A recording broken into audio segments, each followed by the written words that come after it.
श्रीमदानंदतीर्थ भगवत्पादाचार्य गुरुभ्यो नमः। हरि ओम। जयति हरिरचिन्त्य सर्वदेवैकवन्द्यः परमगुरुरभीष्टावाप्तितः सज्जनानां निखिल गुणगणार्णो नित्य निर्मुक्तदोषः सरसिजनयनोऽसौ श्रीपतिर्मानदो नः। सर्वमङ्गलमाङ्गल्ये शिवे सर्वार्थसाधिके शरण्ये त्र्यम्बके गौरि नारायणि नमोऽस्तुते। अभ्रमं भङ्गरहितं अजडं विमलं सदा आनन्दतीर्थ भगवत्पादान् वन्दे गुरुं तं। नमोऽस्तु तात्विका देवाः विष्णुभक्तिपरायणाः धर्ममार्गे प्रेरयन्तु भवन्तः सर्व एव हि।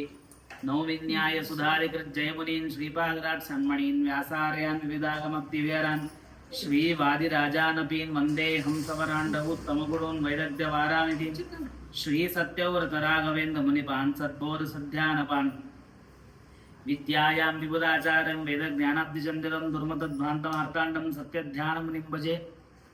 सत्याविघ्नकराब्जोत्तान् पञ्चाशद्वर्षपूजकान् सत्यप्रमोदतीर्थार्यान् नौमिन्यायसुधारतान् शास्त्रेषु पारदुष्वानं शास्त्रज्ञेषु च वत्सलं दीनभक्तोद्धारकरं सत्यात्मानं गुरुं भजे। विद्यापीठविधातारं विद्यावारिधिं विद्यार्थिवत्सलं वन्दे महामहिमदद्गुरुम्। स्वस्त्यस्तु सुरामखिल सन्मङ्गलानि भवन्तु। श्लोकैकश्रवणपठनमात्रेण कथा भक्तुश्च श्रोत्रोणां निखिल कलिकत कल्पशापनोदर पटुतरे धर्माद्यखिल पुरुषार्थ साधने भूते गरुडपुराणे अद्य पूर्वकञ्चित् कथानुवादः। हरिः ओम्। यमायुधानां सन्तुष्टै दानमेतद्र उदाहृतं तस्मात् दद्यात् लोहदानं यमलोके सुखावहम्। ಭಗವಂತ ಗರುಡ ದೇವರನ್ನು ಕುರಿತು ಉಪದೇಶ ಮಾಡ್ತಾ ಇದ್ದಾನೆ. ಉಪದೇಶ ಮಾಡುತ್ತಿರುವ ಸಂದರ್ಭದಲ್ಲಿ ಗರುಡ ದೇವರು ಕೇಳ್ತಾರೆ, ಭಗವಂತ ನೀನು ಆತುರ ದಾನದ ಬಗ್ಗೆ ಹೇಳಿದಿರಿ, ಆ ದಾನಗಳನ್ನು ಕೊಡೋದರಿಂದಾಗಿ ಏನು ಫಲ ಬರ್ತದೆ, ಆ ಫಲದ ಬಗ್ಗೆ ಮಹಾತ್ಮೆಯನ್ನು ಹೇಳಿರಿ. ಯಾಕೆ ಅಂದರೆ ಫಲ ಮಹಾತ್ಮೆ ಗೊತ್ತಾದರೆ ಶೀಘ್ರ ಪ್ರವೃತ್ತಿ ಆಗ್ತದೆ.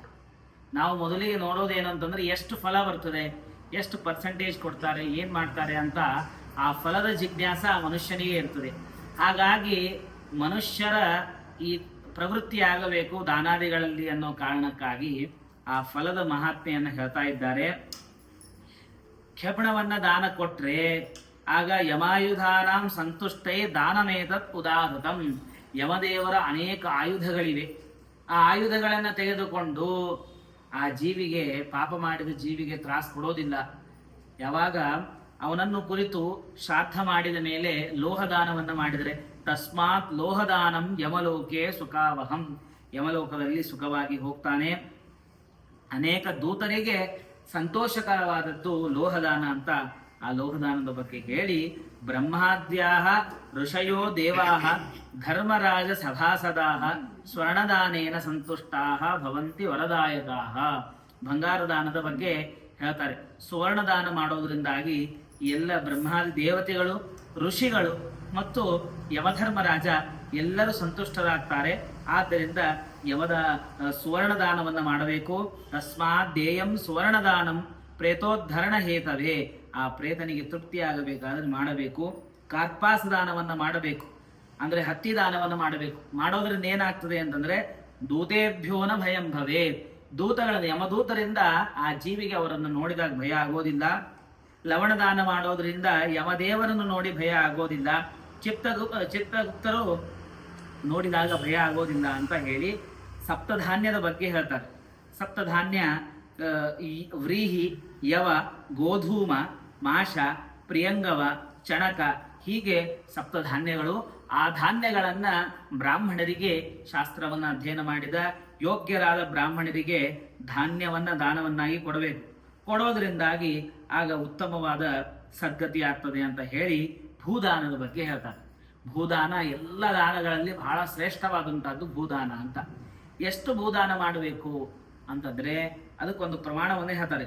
ಗೋಚರವ ಮಾತ್ರಂ ವಸುಧ ದತ್ತಾ ಪಾತ್ರೇ ವಿಧಾನತಃ ಪುನಾದಿ ಬ್ರಹ್ಮಹತ್ಯಾಯ ದುಷ್ಟಮೇತನ್ ಮುನೀಶ್ವರೈಹಿ. ಗೋಚರ್ಮ ಮಾತ್ರಂ ವಸುಧ. ಗೋಚರ್ಮ ಮಾತ್ರ ಅಂದ್ರೆ ಅದಕ್ಕೆ ಟಿಪ್ಪಣಿಕಾರ ಅರ್ಥವನ್ನು ಬರೀತಾರೆ. ಗೋಚರ್ಮ ಅಂತಂದ್ರೆ ಆಕಳು ಎಲ್ಲಿ ಯಾವ ಕ್ಷೇತ್ರದಲ್ಲಿ ಅಡ್ಡಾಡ್ತಾ ಇರ್ತದೆ, ಸುಖವಾಗಿ ಅಡ್ಡಾಡ್ತಿರ್ತದೆ, ಅಲ್ಲಿ 100 ಆಕಳು ಅಡ್ಡಾಡುವಂತಹ ಸ್ಥಳ ಒಂದು 4-5 ವೃಶ್ಚಿಕ ಇರಬೇಕಂತೆ. ಟಿಪ್ಪಣಿಕಾರರು ಬರೀತಾರೆ, ಗವಾಂ ಶತಂ ವೃಶ್ಚಿಕೇಕೋ ಯತ್ರ ತಿಷ್ಟಂತಿ ಯತ್ರತಃ ತದ್ಗೋ ಚರ್ಮ ಇತಿ ವಿಖ್ಯಾತಂ. ಗೋಚರ್ಮ ಅಂತಂದ್ರೆ ಅಷ್ಟು ಅರ್ಥ. 100 ಗೋಗಳು ಅಡ್ಡಾಡುವಂತಹ ಸ್ಥಳ. ಆ ಸ್ಥಳವನ್ನ ಭೂಮಿ ದಾನವನ್ನಾಗಿ ಕೊಡಬೇಕು. ಭೂದಾನವನ್ನು ಮಾಡೋದ್ರಿಂದಾಗಿ ಬ್ರಹ್ಮಹತ್ಯಾ ದೋಷ ಹೋಗ್ತದೆ. ಆ ಪ್ರೇತನೆಯು ತೃಪ್ತಿ ಆಗ್ತದೆ, ಬ್ರಹ್ಮಹತ್ಯಾ ದೋಷ ಹೋಗ್ತದೆ. ಹಾಗಾಗಿ ಎಲ್ಲ ದಾನಗಳಲ್ಲಿ ಭೂದಾನಕ್ಕೆ ಬಹಳ ಮಹತ್ವವನ್ನು ಕೊಟ್ಟಿದ್ದಾರೆ ಮತ್ತು ಕನ್ಯಾದಾನಕ್ಕೆ. ಇವೆರಡು ಬಹಳ ಶ್ರೇಷ್ಠವಾದ ದಾನಗಳು. ನವವ್ರತೇಭ್ಯೋ ನ ತೀರ್ಥೇಭ್ಯೋ. ನೀವೆಷ್ಟು ವ್ರತಗಳನ್ನು ಮಾಡಿರಿ, ತೀರ್ಥಯಾತ್ರೆಗಳಿಗೆ ಹೋಗ್ರಿ, ಇಷ್ಟೆಲ್ಲ ಮಾಡಿದರೂ ಕೂಡ ರಾಜ್ಯೇ ಕೃತಂ ಪಾಪ ಮಹಾಪಾಪಂ ಭೂಮಿದಾನ ವಿಲೀಯತೆ. ಭೂದಾನವನ್ನು ಮಾಡೋದರಿಂದಾಗಿ ಎಲ್ಲ ಪಾಪಗಳು ಹೋಗ್ತದೆ ಅಂತ ಹೇಳಿ ಆ ಭೂದಾನದ ಮಹಾತ್ಮೆಯನ್ನು ಹೇಳ್ತಾ ಇದ್ದಾರೆ. ಪೃಥ್ವೀಂ ಸಸ್ಯ ಸಂಪೂರ್ಣ ಯೋಧದಾತಿ ದ್ವಿಜೇಯತಿ. ಈ ಭೂದಾನವನ್ನು ಮಾಡ್ತಾ ಇರ್ತಾರೆ. ಮಾಡುವಾಗ ಆ ಭೂಮಿ ಹೇಗೋ ಭೂಮಿ ಇರ್ತದೆ, ತೆಗ್ಗಿರ್ತದೋ ಏನೋ ಇರ್ತದೋ, ಭೂಮಿ ಬಹಳ ದಿವಸ ಆಯ್ತು, ಇಲ್ಲಿ ಯಾರು ಏನ್ ಮಾಡ್ಲಿಕ್ಕೆ ಸಾಧ್ಯ ಇಲ್ಲ, ಧಾನ್ಯವನ್ನು ಬಿತ್ತಲಿಕ್ಕೆ ಸಾಧ್ಯ ಇಲ್ಲ ಅಂತ ಭೂಮಿಯನ್ನು ದಾನವನ್ನಾಗಿ ಕೊಡಬಾರದು. ಸಸ್ಯಪೂರ್ಣವಾದಂತಹ ಭೂಮಿಯನ್ನು ದಾನವನ್ನಾಗಿ ಕೊಟ್ರೆ ಮಹಾಫಲ ಅಂತ ಹೇಳ್ತಾರೆ. ಅವನಿಗೆ ಇಂದ್ರಲೋಕದಲ್ಲಿ ಇಂದ್ರದೇವಾದಿ ದೇವತೆಗಳು ಅವರನ್ನು ಪೂಜಿಸುತ್ತಾರೆ. ಅಷ್ಟು ಭೂದಾನಕ್ಕೆ ಮಹತ್ವವನ್ನು ಹೇಳಿದ್ದಾರೆ. ಅತ್ಯಲ್ಪ ಫಲದಾನಾನಿ ಅನ್ಯದಾನಾನಿ ಕಾಶ್ಯಪ ಪೃಥ್ವೀ ದಾನಜಂ ಪುಣ್ಯಂ ಮಹದ್ ಅನ್ಯಾನಿ ವರ್ಧತೆ. ಪೃಥ್ವಿ ದಾನದ ಒಂದು ಮಹಾತ್ಮೆ ಇದೆ. ಏನು ಅಂತಂದ್ರೆ, ಈಗ ಒಂದು ದಾನವನ್ನಾಗಿ ಕೊಟ್ರಿ, ಲೋಹ ದಾನವಾಗಲಿ ಅಥವಾ ಲವಣ ದಾನವಾಗಲಿ, ಬೇರೆ ಬೇರೆ ದಾನಗಳನ್ನು ಕೊಡ್ತೀರಿ. ಆ ದಾನವನ್ನು ಕೊಟ್ಟಾಗ ಇಷ್ಟು ಪುಣ್ಯ ಬರ್ತದೆ. ಆದರೆ ಭೂದಾನವನ್ನು ಮಾಡಿದರೆ ನಿತ್ಯ ನಿತ್ಯ ಪುಣ್ಯ ಬರ್ತಾ ಹೋಗ್ತದೆ ಅಂತೆ. ಪುಣ್ಯ ನಿಂದಿರೋದಿಲ್ಲ, ಅಲ್ಲಿಗೆ ನಿತ್ಯ ಅದು ಬಡ್ಡಿ ಹಾಗೆ ಬರ್ತಾ ಇರ್ತದೆ. ಅಷ್ಟು ಮಹತ್ವವನ್ನು ಹೇಳ್ತಾರೆ.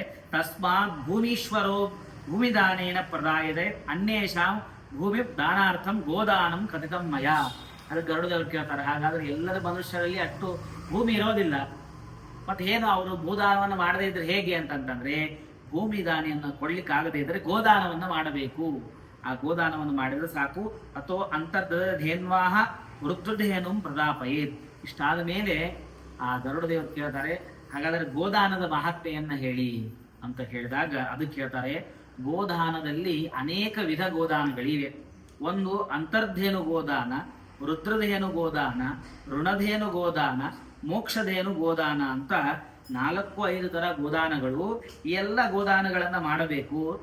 ಇವೆಲ್ಲ ಗೋದಾನಗಳನ್ನ ಮಾಡ್ಲಿಕ್ಕಾಗದೇ ಇದ್ರೂ ಕೂಡ ದದ್ಯಾತ್ ವೈತರಣಿಂಧೇನು, 6ನೇ ತಿಂಗಳು ಹತ್ರ ಬಂದಾಗ ವೈತರಣಿ ಗೋದಾನ ಅಂತ ಇರುತ್ತೆ. ಷಾಣ್ಮಾಸಿಕ ಶ್ರಾದ್ದವನ್ನು ಮಾಡಿ 6ನೇ ತಿಂಗಳ ಶ್ರಾದ್ದ ಮಾಡಿಸುವಾಗ ವೈತರಣಿ ಗೋದಾನ ಅಂತ ಇರ್ತದೆ.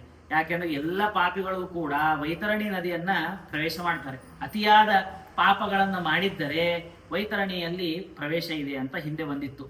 ಆ ವೈತರಣಿ ನದಿ ದಾಟಬೇಕಾದ್ರೆ ಗೋದಾನ ಮಾಡಲೇಬೇಕು.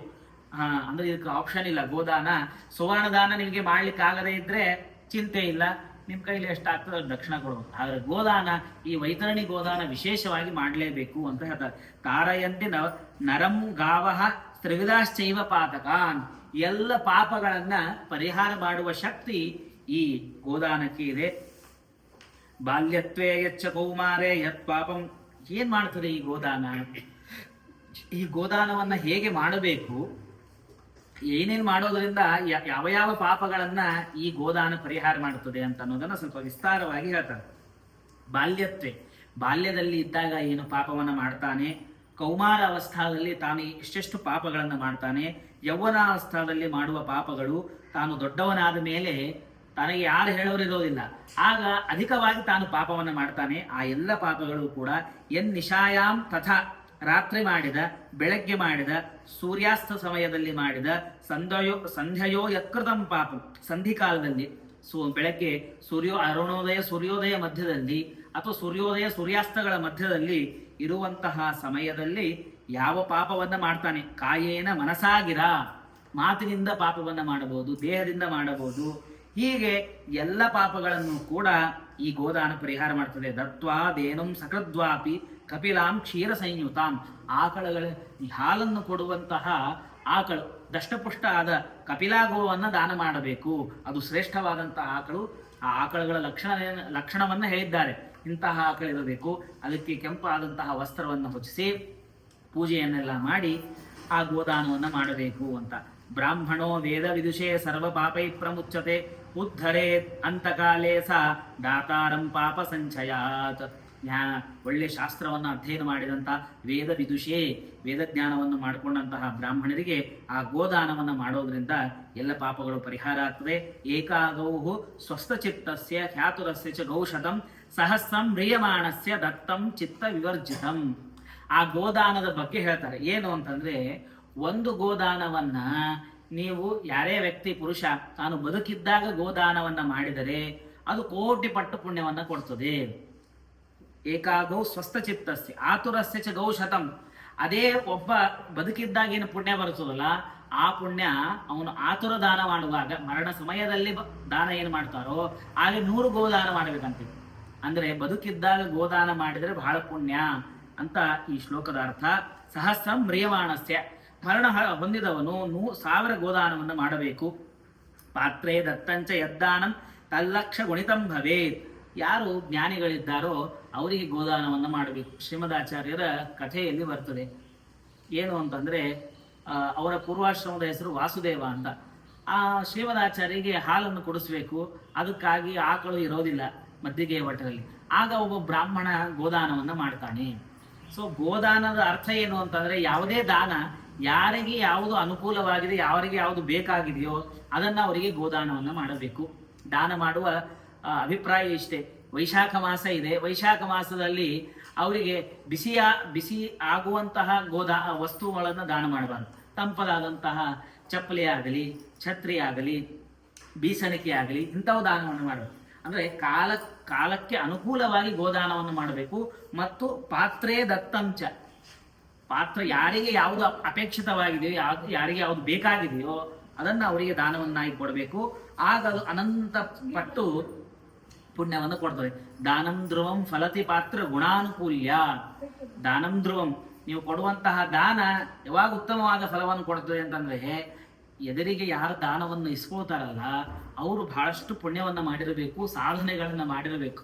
ಅಂತಹ ಜ್ಞಾನಿಗಳಿಗೆ, ಪುಣ್ಯವಂತರಿಗೆ ಕೊಟ್ಟರೆ, ಹಾಗಾಗಿ ಶ್ರೀಮದಾಚಾರ್ಯರಿಗೆ ಹಾಲನ್ನು ಕುಡಿಸೋದಕ್ಕಾಗಿ ಬೇಕಾದ ಆಕಳವನ್ನು ಗೋದಾನ ಮಾಡಿದರು, ಅನಂತ ಪುಣ್ಯವಂತರು. ಹಾಗಾಗಿ ಗೋದಾನವನ್ನು ವಿಶೇಷವಾಗಿ ಮಾಡಬೇಕು. ಸ್ವಾಧ್ಯಾಯ ಹೋಮ ಸಂಯುಕ್ತ ಪರಪಾಕ ವಿವರ್ಜಿತ. ಆ ಆಚಾರ್ಯರು ಹೇಗಿರಬೇಕು, ಗೋದಾನವನ್ನು ತಗೊಳ್ಳುವಂತಹ ಆಚಾರ್ಯರು ಅಂದ್ರೆ ಅವರ ಲಕ್ಷಣವನ್ನೇ ಹೇಳ್ತಾರೆ. ಏನು ಅಂದ್ರೆ, ಸ್ವಾಧ್ಯಾಯ ಹೋಮ ಸಂಯುಕ್ತ. ತಾವು ತಮ್ಮ ಸ್ವಶಾಖಾ ಅಧ್ಯಯನವನ್ನು ಮಾಡಿರಬೇಕು. ಯಜುರ್ವೇದವಾದರೆ ಯಜುರ್ವೇದ ಶಾಖ, ಋಗ್ವೇದವಾದ ಋಗ್ವೇದ, ಹೀಗೆ ತಮ್ಮ ಶಾಖ ಅಧ್ಯಯನವನ್ನ ಮಾಡಿ ಹೋಮಾದಿಗಳನ್ನ ಮಾಡ್ತಾ ಇದ್ದು ಪರಪಾಕ ವಿವರ್ಜಿತ. ಮತ್ತೊಬ್ಬರು ಅಡಿಗೆ ಮಾಡಿದ್ದನ್ನ ಊಟ ಮಾಡಬಾರ್ದು ಅಂತ ಹೇಳ್ತಾರೆ. ಅಂದ್ರೆ ತಾವೇ ತಮ್ಮ ಪರಿವಾರದವರು ಅವರು ಅಡಿಗೆ ಮಾಡಿದಷ್ಟನ್ನೇ ಊಟ ಮಾಡ್ತಿರಬೇಕು. ಅಂತಹ ಮಹಾಜ್ಞಾನಿಗಳಿಗೆ ಗೋದಾನವನ್ನು ಮಾಡಬೇಕು. ಮಾಡಿದರೆ ಉತ್ತಮವಾದ ಫಲ ಬರ್ತದೆ. ಏಕಸ್ಯ ದಾತವ್ಯ ಬಹೂನಾಂಚ ಕದಾಚನ ಸಾ ವಿಕ್ರೇತ ವಿಭಕ್ತ ಚ ದಹತ್ಯ ಆಸಪ್ತತಂ ಕುಲಂ. ಆ ಗೋದಾನವನ್ನು ಮಾಡಿದ ಪುರುಷ ಆ ಗೋ ನನಗೆ ಉಪಯೋಗ ಇಲ್ಲ ಅಂತ ಹೇಳಿ ಆ ಗೋವನ್ನು ಕೊಲ್ಲೋದಕ್ಕಾಗ್ಲೋ ಎಲ್ಲೋ ಅದನ್ನು ಬಿಟ್ಟು ಬಿಟ್ರೆ ಆಗ ಅವನ ಕುಲ ನಾಶವಾಗ್ತದೆ ಅಂತ ಹೇಳ್ತಾರೆ. ಹಾಗಾಗಿ ಕಥಿತ ಯಾ ಮಯಾ ಪೂರ್ವಂ ತವ ವೈತರಣಿ ನದಿ ತಸ್ಯಾ ಹರಣ ಹೇತೋನಂ ಗೋದಾನಂ ಕಥಯಾಮಿದೆ. ಈ ಗೋದಾನದ ಮಹತ್ವವನ್ನು ಹೇಳ್ತಾನೆ.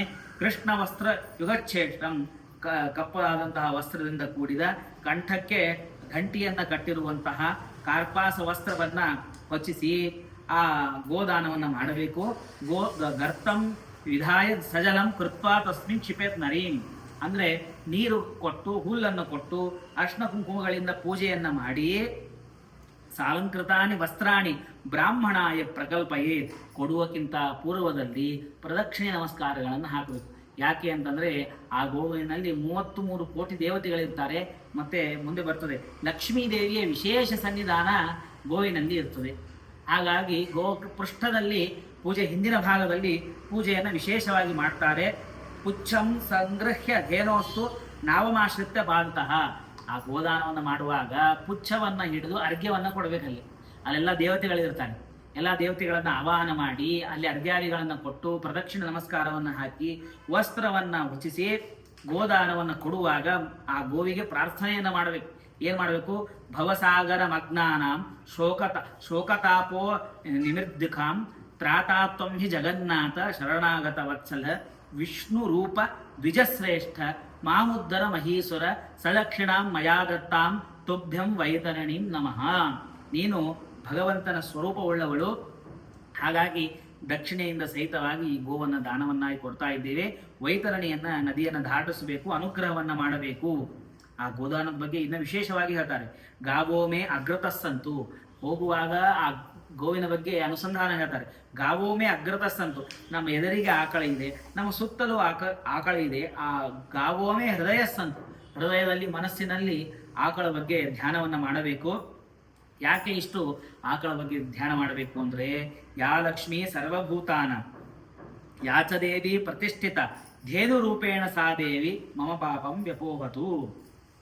ಆ ಗೋ ನಮ್ಮ ಪಾಪಗಳನ್ನು ಪರಿಹಾರ ಮಾಡಬೇಕು. ಯಾಕೆ ಅಂತಂದ್ರೆ, ಎಲ್ಲ ಜೀವರಾಶಿಗಳಲ್ಲಿ ಇರುವವಳು ಲಕ್ಷ್ಮೀದೇವಿ. ಸರ್ವಭೂತಾನಾಂ ಪ್ರತಿಷ್ಠಿತ, ಎಲ್ಲ ಜೀವರಾಶಿಗಳಲ್ಲಿ ಲಕ್ಷ್ಮೀದೇವಿ ಇದ್ದಾಳೆ.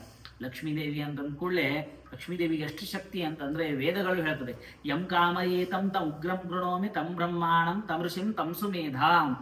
ಲಕ್ಷ್ಮೀದೇವಿ ಮನಸ್ಸು ಮಾಡಿದ್ರು ಅಂತಂದ್ರೆ, ಈಗ ಯಾರು ಬ್ರಹ್ಮದೇವರಿದ್ದಾರಲ್ಲ, ಈ ಬ್ರಹ್ಮದೇವರನ್ನ ತೆಗೆದು ಯಾರಿಗೆ ಮನಸ್ಸು ಬರ್ತೋ ಹೋಗ್ತಾ ಇರುವಂತಹ ಜನರನ್ನು ಹಿಡಿದು ಬ್ರಹ್ಮ ಪದವಿ ಕೂಡಿಸ್ಬೋದು. ಯಂ ಕಾಮಯೇತಂ ತಂ ಉಗ್ರಂ ಗೃಣೋಮಿ ತಂ ಬ್ರಹ್ಮಾಣಂ ತಂ ಋಷಿಂ ತಂ ಸುಮೇಧಾಂ. ಹೀಗೆ ರುದ್ರ ಪದವಿಗೆ ಈಗ ಯಾರಿದ್ದಾರೋ ಲಕ್ಷ ಲಕ್ಷ ವರ್ಷಗಳನ್ನು ತಪಸ್ಸೆ ಮಾಡಿದರೆ ಆಗ ರುದ್ರ ಪದವಿ ಸಿಗ್ತದೆ. ಎಲ್ಲಾರಂತಾರೆ, ಒಂದು ಗುಡಿಗೆ ನೀನು ಪ್ರದಕ್ಷಿಣೆ ಆಗ್ಬಿಡು, ಮೋಕ್ಷ ಸಿಕ್ಬಿಡತ್ತೆ ನಿಂಗೆ ಅಂತ. ಮೋಕ್ಷ ಬಹಳ ಕಷ್ಟ. ಬಹಳ ಕಷ್ಟ ಅಂದ್ರೆ ಏನು? ಅಷ್ಟು ಕಷ್ಟ. ನಾರದರು ಒಂದು ಕ್ಷಣ ಭಗವಂತ ಕಂಡ ಅಂತ. ಒಂದು ಕ್ಷಣ ಭಗವಂತ ಕಂಡದ ಕೂಡಲೇ, ಏನ್ ಭಗವಂತ ನಾನು ಇಷ್ಟು ಸಾಧನೆಯನ್ನು ಮಾಡಿದೆ ಅಂತಂದ್ರೆ, ಅವಿಪಕ್ವ ಕಷಾಯಾನಂ ದುರ್ದರ್ಶೋಹಂ ಕುಯೋಗಿನಾಂ, ಇದನ್ನೇನು ಬಹಳ ಪುಣ್ಯಗಳನ್ನು ಸಂಪಾದನೆ ಮಾಡಬೇಕು. ಕೇವಲ ಕರ್ಮ ಮಾಡೋದ್ರಿಂದ ಭಗವಂತ ಸಿಗೋದಿಲ್ಲ. ನೀನು ಜ್ಞಾನವನ್ನ ಪಡೆಯಬೇಕು.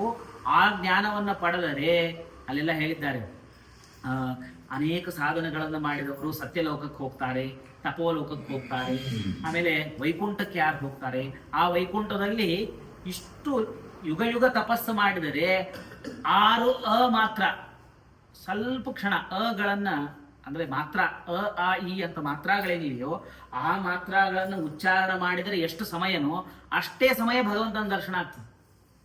ತಾಸುಗಟ್ಲೆ ದೇವ್ರ ಮುಂದೆ ನಿಂದಿರ್ತೀವಿ ಅಂತಂದ್ರೆ ಸಾಧ್ಯನೇ ಇಲ್ಲ. ತಾಸುಗಟ್ಲೆ ನೀವು ದೇವ್ರ ಮುಂದೆ ನಿಂದಿರ್ಬೇಕಾದ್ರೆ ಎಷ್ಟೋ ಜನ್ಮ ಜನ್ಮ ಜನ್ಮ ಜನ್ಮ ತಪಸ್ಸು ಮಾಡಿ ಮಾಡಿ ಮಾಡಿ ಮಾಡಿ ಸಾಧನೆಗಳನ್ನ ಮಾಡಿ ಬ್ರಹ್ಮದೇವರು ಅಲ್ಲಿ ವಿರಜಾ ನದಿ ಸ್ನಾನವನ್ನ ಮಾಡಿಸಿದಾದ್ಮೇಲೆ ವಾಯುದೇವರು ಬರ್ತಾರೆ. ವಾಯುದೇವರು ಬಂದು ಭಗವಂತನಿಗೆ ಪ್ರಾರ್ಥನೆ ಮಾಡ್ತಾರೆ. ದೀನಂ ದೂನಂ ಅನಾಥಂ ಶರಣಾಗತಂ ತ್ವದಧೀನಂ ಏನಂ ಉದ್ಧರ. ಇಷ್ಟು ಇವನು ಜೀವ ಒಳ್ಳೆ ಸಾಧನೆಯನ್ನು ಮಾಡಿದ್ದಾನೆ. ಯುಗ ಯುಗದಿಂದ ನಾವು ನೋಡ್ತಾ ಇದ್ದೇವೆ, ಒಳ್ಳೆ ಸಾಧನೆಗಳನ್ನು ಮಾಡಿದ್ದಾರೆ. ಹಾಗಾಗಿ ಇವರಿಗೆ ಮೋಕ್ಷವನ್ನು ಕೊಡು ಸ್ವಾಮಿ, ಅನುಗ್ರಹ ಮಾಡು ಅಂತ ಆ ವಾಯುದೇವರು ಭಗವಂತನಿಗೆ ಕೇಳಿಕೊಂಡಾಗ ಆಗ ಮೋಕ್ಷ ಸಿಗ್ತದೆ. ಅಷ್ಟು ಕಠಿಣವಾದಂತಹ ಮೋಕ್ಷ. ಆ ಲಕ್ಷ್ಮೀ ದೇವಿಯ ಅನುಗ್ರಹ ಬೇಕು. ಆ ಲಕ್ಷ್ಮೀ ದೇವಿಗೆ ಅಷ್ಟು ಸಾಮರ್ಥ್ಯ ಇದೆ. ರುದ್ರ ಪದವಿಯನ್ನ ಕೊಡುವ ಸಾಮರ್ಥ್ಯ ಇದೆ. ಯಸ್ಯಾ ಕಟಾಕ್ಷ ಮಾತ್ರೇಣ ಬ್ರಹ್ಮರುದ್ರೇಂದ್ರ ಪೂರ್ವಕಾಹ ಸುರಾಸ್ವೀಯ ಪದಾನ್ಯಾಪು ಸಾ ಲಕ್ಷ್ಮೀರ್ಮೇ ಪ್ರಸೀದತು. ರುದ್ರಾದಿ ದೇವತೆಗಳು ಆ ಲಕ್ಷ್ಮೀ ದೇವಿಯನ್ನು ನಮಸ್ಕಾರ ಮಾಡಿ ಅನುಗ್ರಹವನ್ನು ಪಡೆದದ್ದರಿಂದ ತಮ್ಮ ಸ್ಥಾನದಲ್ಲಿ ಸಂತೋಷರಾಗಿ ಇದ್ದಾರೆ ಅಂತ ಲಕ್ಷ್ಮೀ ದೇವತೆ. ಅಂತಹ ಲಕ್ಷ್ಮೀ ದೇವಿ ಧೇನು ರೂಪದಲ್ಲಿ ಇದ್ದಾಳೆ. ಆ ಲಕ್ಷ್ಮೀ ದೇವಿ ಮಮ ಪಾಪಂ ವ್ಯಪೋಹತು. ಆಕಳನ್ನು ನೋಡಿದಾಗ ಇದೊಂದು ಪ್ರಾಣಿ ಹೋಗ್ತಾ ಇದೆ ಅಂತ ನಾವು ತಿಳ್ಕೊಂಡ್ಬಿಡ್ತೀವಿ. ಆ ಆಕಳನಲ್ಲಿ 3 ಕೋಟಿ ದೇವತೆಗಳಿದ್ದಾರೆ, ವಿಶೇಷವಾಗಿ ಲಕ್ಷ್ಮೀ ದೇವಿ ಇದ್ದಾಳೆ. ಇಷ್ಟಿದ್ದರಿಂದಾಗಿ ನಡೆದಾಡುವ ದೇವತೆಗಳು ಅಂತ ನಾವು ತಿಳ್ಕೋಬೇಕು. ಯತಿಗಳನ್ನು ನಾವು ನೋಡ್ತಿರ್ತೀವಿ. ಯತಿಗಳನ್ನು ನೋಡುವಾಗ ಇವರೊಬ್ರು, ನಾವೊಬ್ರು ಗೃಹಸ್ಥರು, ನಾವು ಧೋತ್ರ ಉಟ್ಕೋತೀವಿ, ಅವರು ಕಷಾಯ ಶಾಟಿ ಉಟ್ಕೋತಾರೆ ಅಂತ ಅಷ್ಟೇ ತಿಳಿಯಬಾರದು ಅಂತ ಹೇಳ್ತದೆ. ಏನು ಅಂತಂದ್ರೆ, ನರಾಕೃತಿ ರಸವು ಸಾಕ್ಷಾತ್ ಭಗವಾನ್ ಇಂದಿರಾಪತಿ. ದೇವರು ಹೊಂಟಿದ್ದಾನೆ. ಯತಿಗಳನ್ನ ನೋಡಿದ ಕೂಡಲೇ ಸಾಕ್ಷಾತ್ ದೇವರು ಹೊಂಟಾರ ಅಂತ ಅನುಸಂಧಾನ ಮಾಡ್ಬೇಕಂತೆ. ಯಾಕಂದ್ರೆ ಅಷ್ಟು ಪವಿತ್ರ ದೇಹ ಇರ್ತದೆ, ಯಾವಾಗಲೂ ಸಾಧನೆಗಳನ್ನು ಮಾಡ್ತಾ ಇರ್ತಾರೆ ಯತಿಗಳು. ಹಾಗಾಗಿ ಆ ಯತಿಗಳಲ್ಲಿ ಅದಕ್ಕೆ ಅವ್ರನ್ನ ದ್ವಿಜ ಅಂತ ಕರೆಯೋದು, ಭೂಮಿಯ ದೇವತೆಗಳು ಅಂತ ಕರೀತಾರೆ.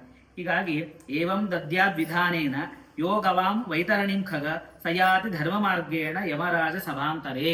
ಯಮರಾಜನ ಪಟ್ಟಣಕ್ಕೆ ಹೋಗುವಾಗ ಈ ಗೋದಾನವನ್ನ ಮಾಡಿದ್ರೆ ಆಗ ಯಮದೇವರು ಒಳ್ಳೆ ಒಂದು ಗೇಟ್ ಇದೆ. ಆ ಗೇಟ್ನಿಂದ ಯಮದೇವರು ಅಂತಾರೆ, ನೀನು ಈ ಮಾರ್ಗದಿಂದ ಬಾ, ದಕ್ಷಿಣ ಮಾರ್ಗದಿಂದ ಹೋಗುವುದು ಬೇಡ ಅಂತ ಹೇಳ್ತಾರೆ.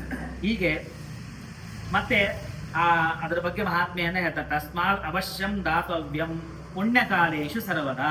ಅಷ್ಟೇ ನೀವು ಒಂದು ಜೀವನದಾಗ ಒಂದು ಗೋದಾನ ಮಾಡಂತ ಹೇಳಿದ್ದಾರೆ. ಆ ಗೋದಾನವನ್ನು ಮಾಡಿದೆ. ನನ್ನ ಕಡೆ ಅಷ್ಟು ಸಾಮರ್ಥ್ಯ ಇದೆ, ಸಂಪತ್ತು ಸಾಮರ್ಥ್ಯ ಇದೆ, ಆದರೆ ಶಾಸ್ತ್ರನೇ ಹೇಳಿಲ್ಲ ನೋಡ್ರಿ, ಗೋದಾನ ಒಮ್ಮೆ ಮಾಡಬೇಕು ಅಂತ ಹೇಳಿದ್ದಾರೆ, ಅಥವಾ ವೈತರಣಿ ಗೋದಾನವನ್ನು ಹೇಳಿದ್ದಾರೆ. ಇಷ್ಟೇ ನಾನು ಮಾಡ್ತೀನಿ ಅಂತ ತಾನು ಕೂಡಬಾರ್ದು. ಯಾವಾಗ ಗೋದಾನವನ್ನು ಮಾಡಬೇಕು ಅಂತ ಹೇಳ್ತಾರೆ. ಚಂದ್ರ ಸೂರ್ಯೋಪರಾಗೇಶು, ಅಂದ್ರೆ ಸೂರ್ಯಗ್ರಹಣ ಚಂದ್ರಗ್ರಹಣಗಳಿದ್ದಾಗ, ತನ್ನ ಅಶುಭ ನಕ್ಷತ್ರ ರಾಶಿಗಳು ತನ್ನ ಅಶುಭ ಇದ್ದಾಗ, ಆಗ ಸೂರ್ಯಗ್ರಹಣ ಚಂದ್ರಗ್ರಹಣ ಇದ್ದಾಗ ಗೋದಾನವನ್ನು ಮಾಡಬೇಕು. ಸಂಕ್ರಮಣ ಬಂದಾಗ ಗೋದಾನ ಮಾಡಬೇಕು. ಅಮಾವಾಸ್ಯದಲ್ಲಿ, ಆಮೇಲೆ ಋತು ಇದ್ದಾಗ, ವ್ಯತಿಪಾತ ಇದ್ದಾಗ, ಇನ್ನ ಅನ್ಯೇಷು ಪುಣ್ಯಕಾಲೇಶು, ಪುಣ್ಯಕಾಲ ಪರ್ವಕಾಲಗಳು ಇದ್ದಾಗ, ಆಗ ತದ್ಯಾ ಗೋದಾನ ಉತ್ತಮವಾಗಿ ಗೋದಾನವನ್ನ ಮಾಡಬೇಕು ಅಂತ ಹೇಳ್ತಾರೆ. ಆಗ ಮತ್ತೆ ಪ್ರಶ್ನೆ ಕೇಳ್ತಾರೆ, ನಿತ್ಯಂ ಸನ್ನಿಹಿತೋ ಮೃತ್ಯು ಕರ್ತವ್ಯೋ ಧರ್ಮ ಸಂಚಯ ಆತ್ಮವಿತ್ತಾನುಸಾರೇಣ ತತ್ರ ದಾನಂ ಅನಂತಕಂ.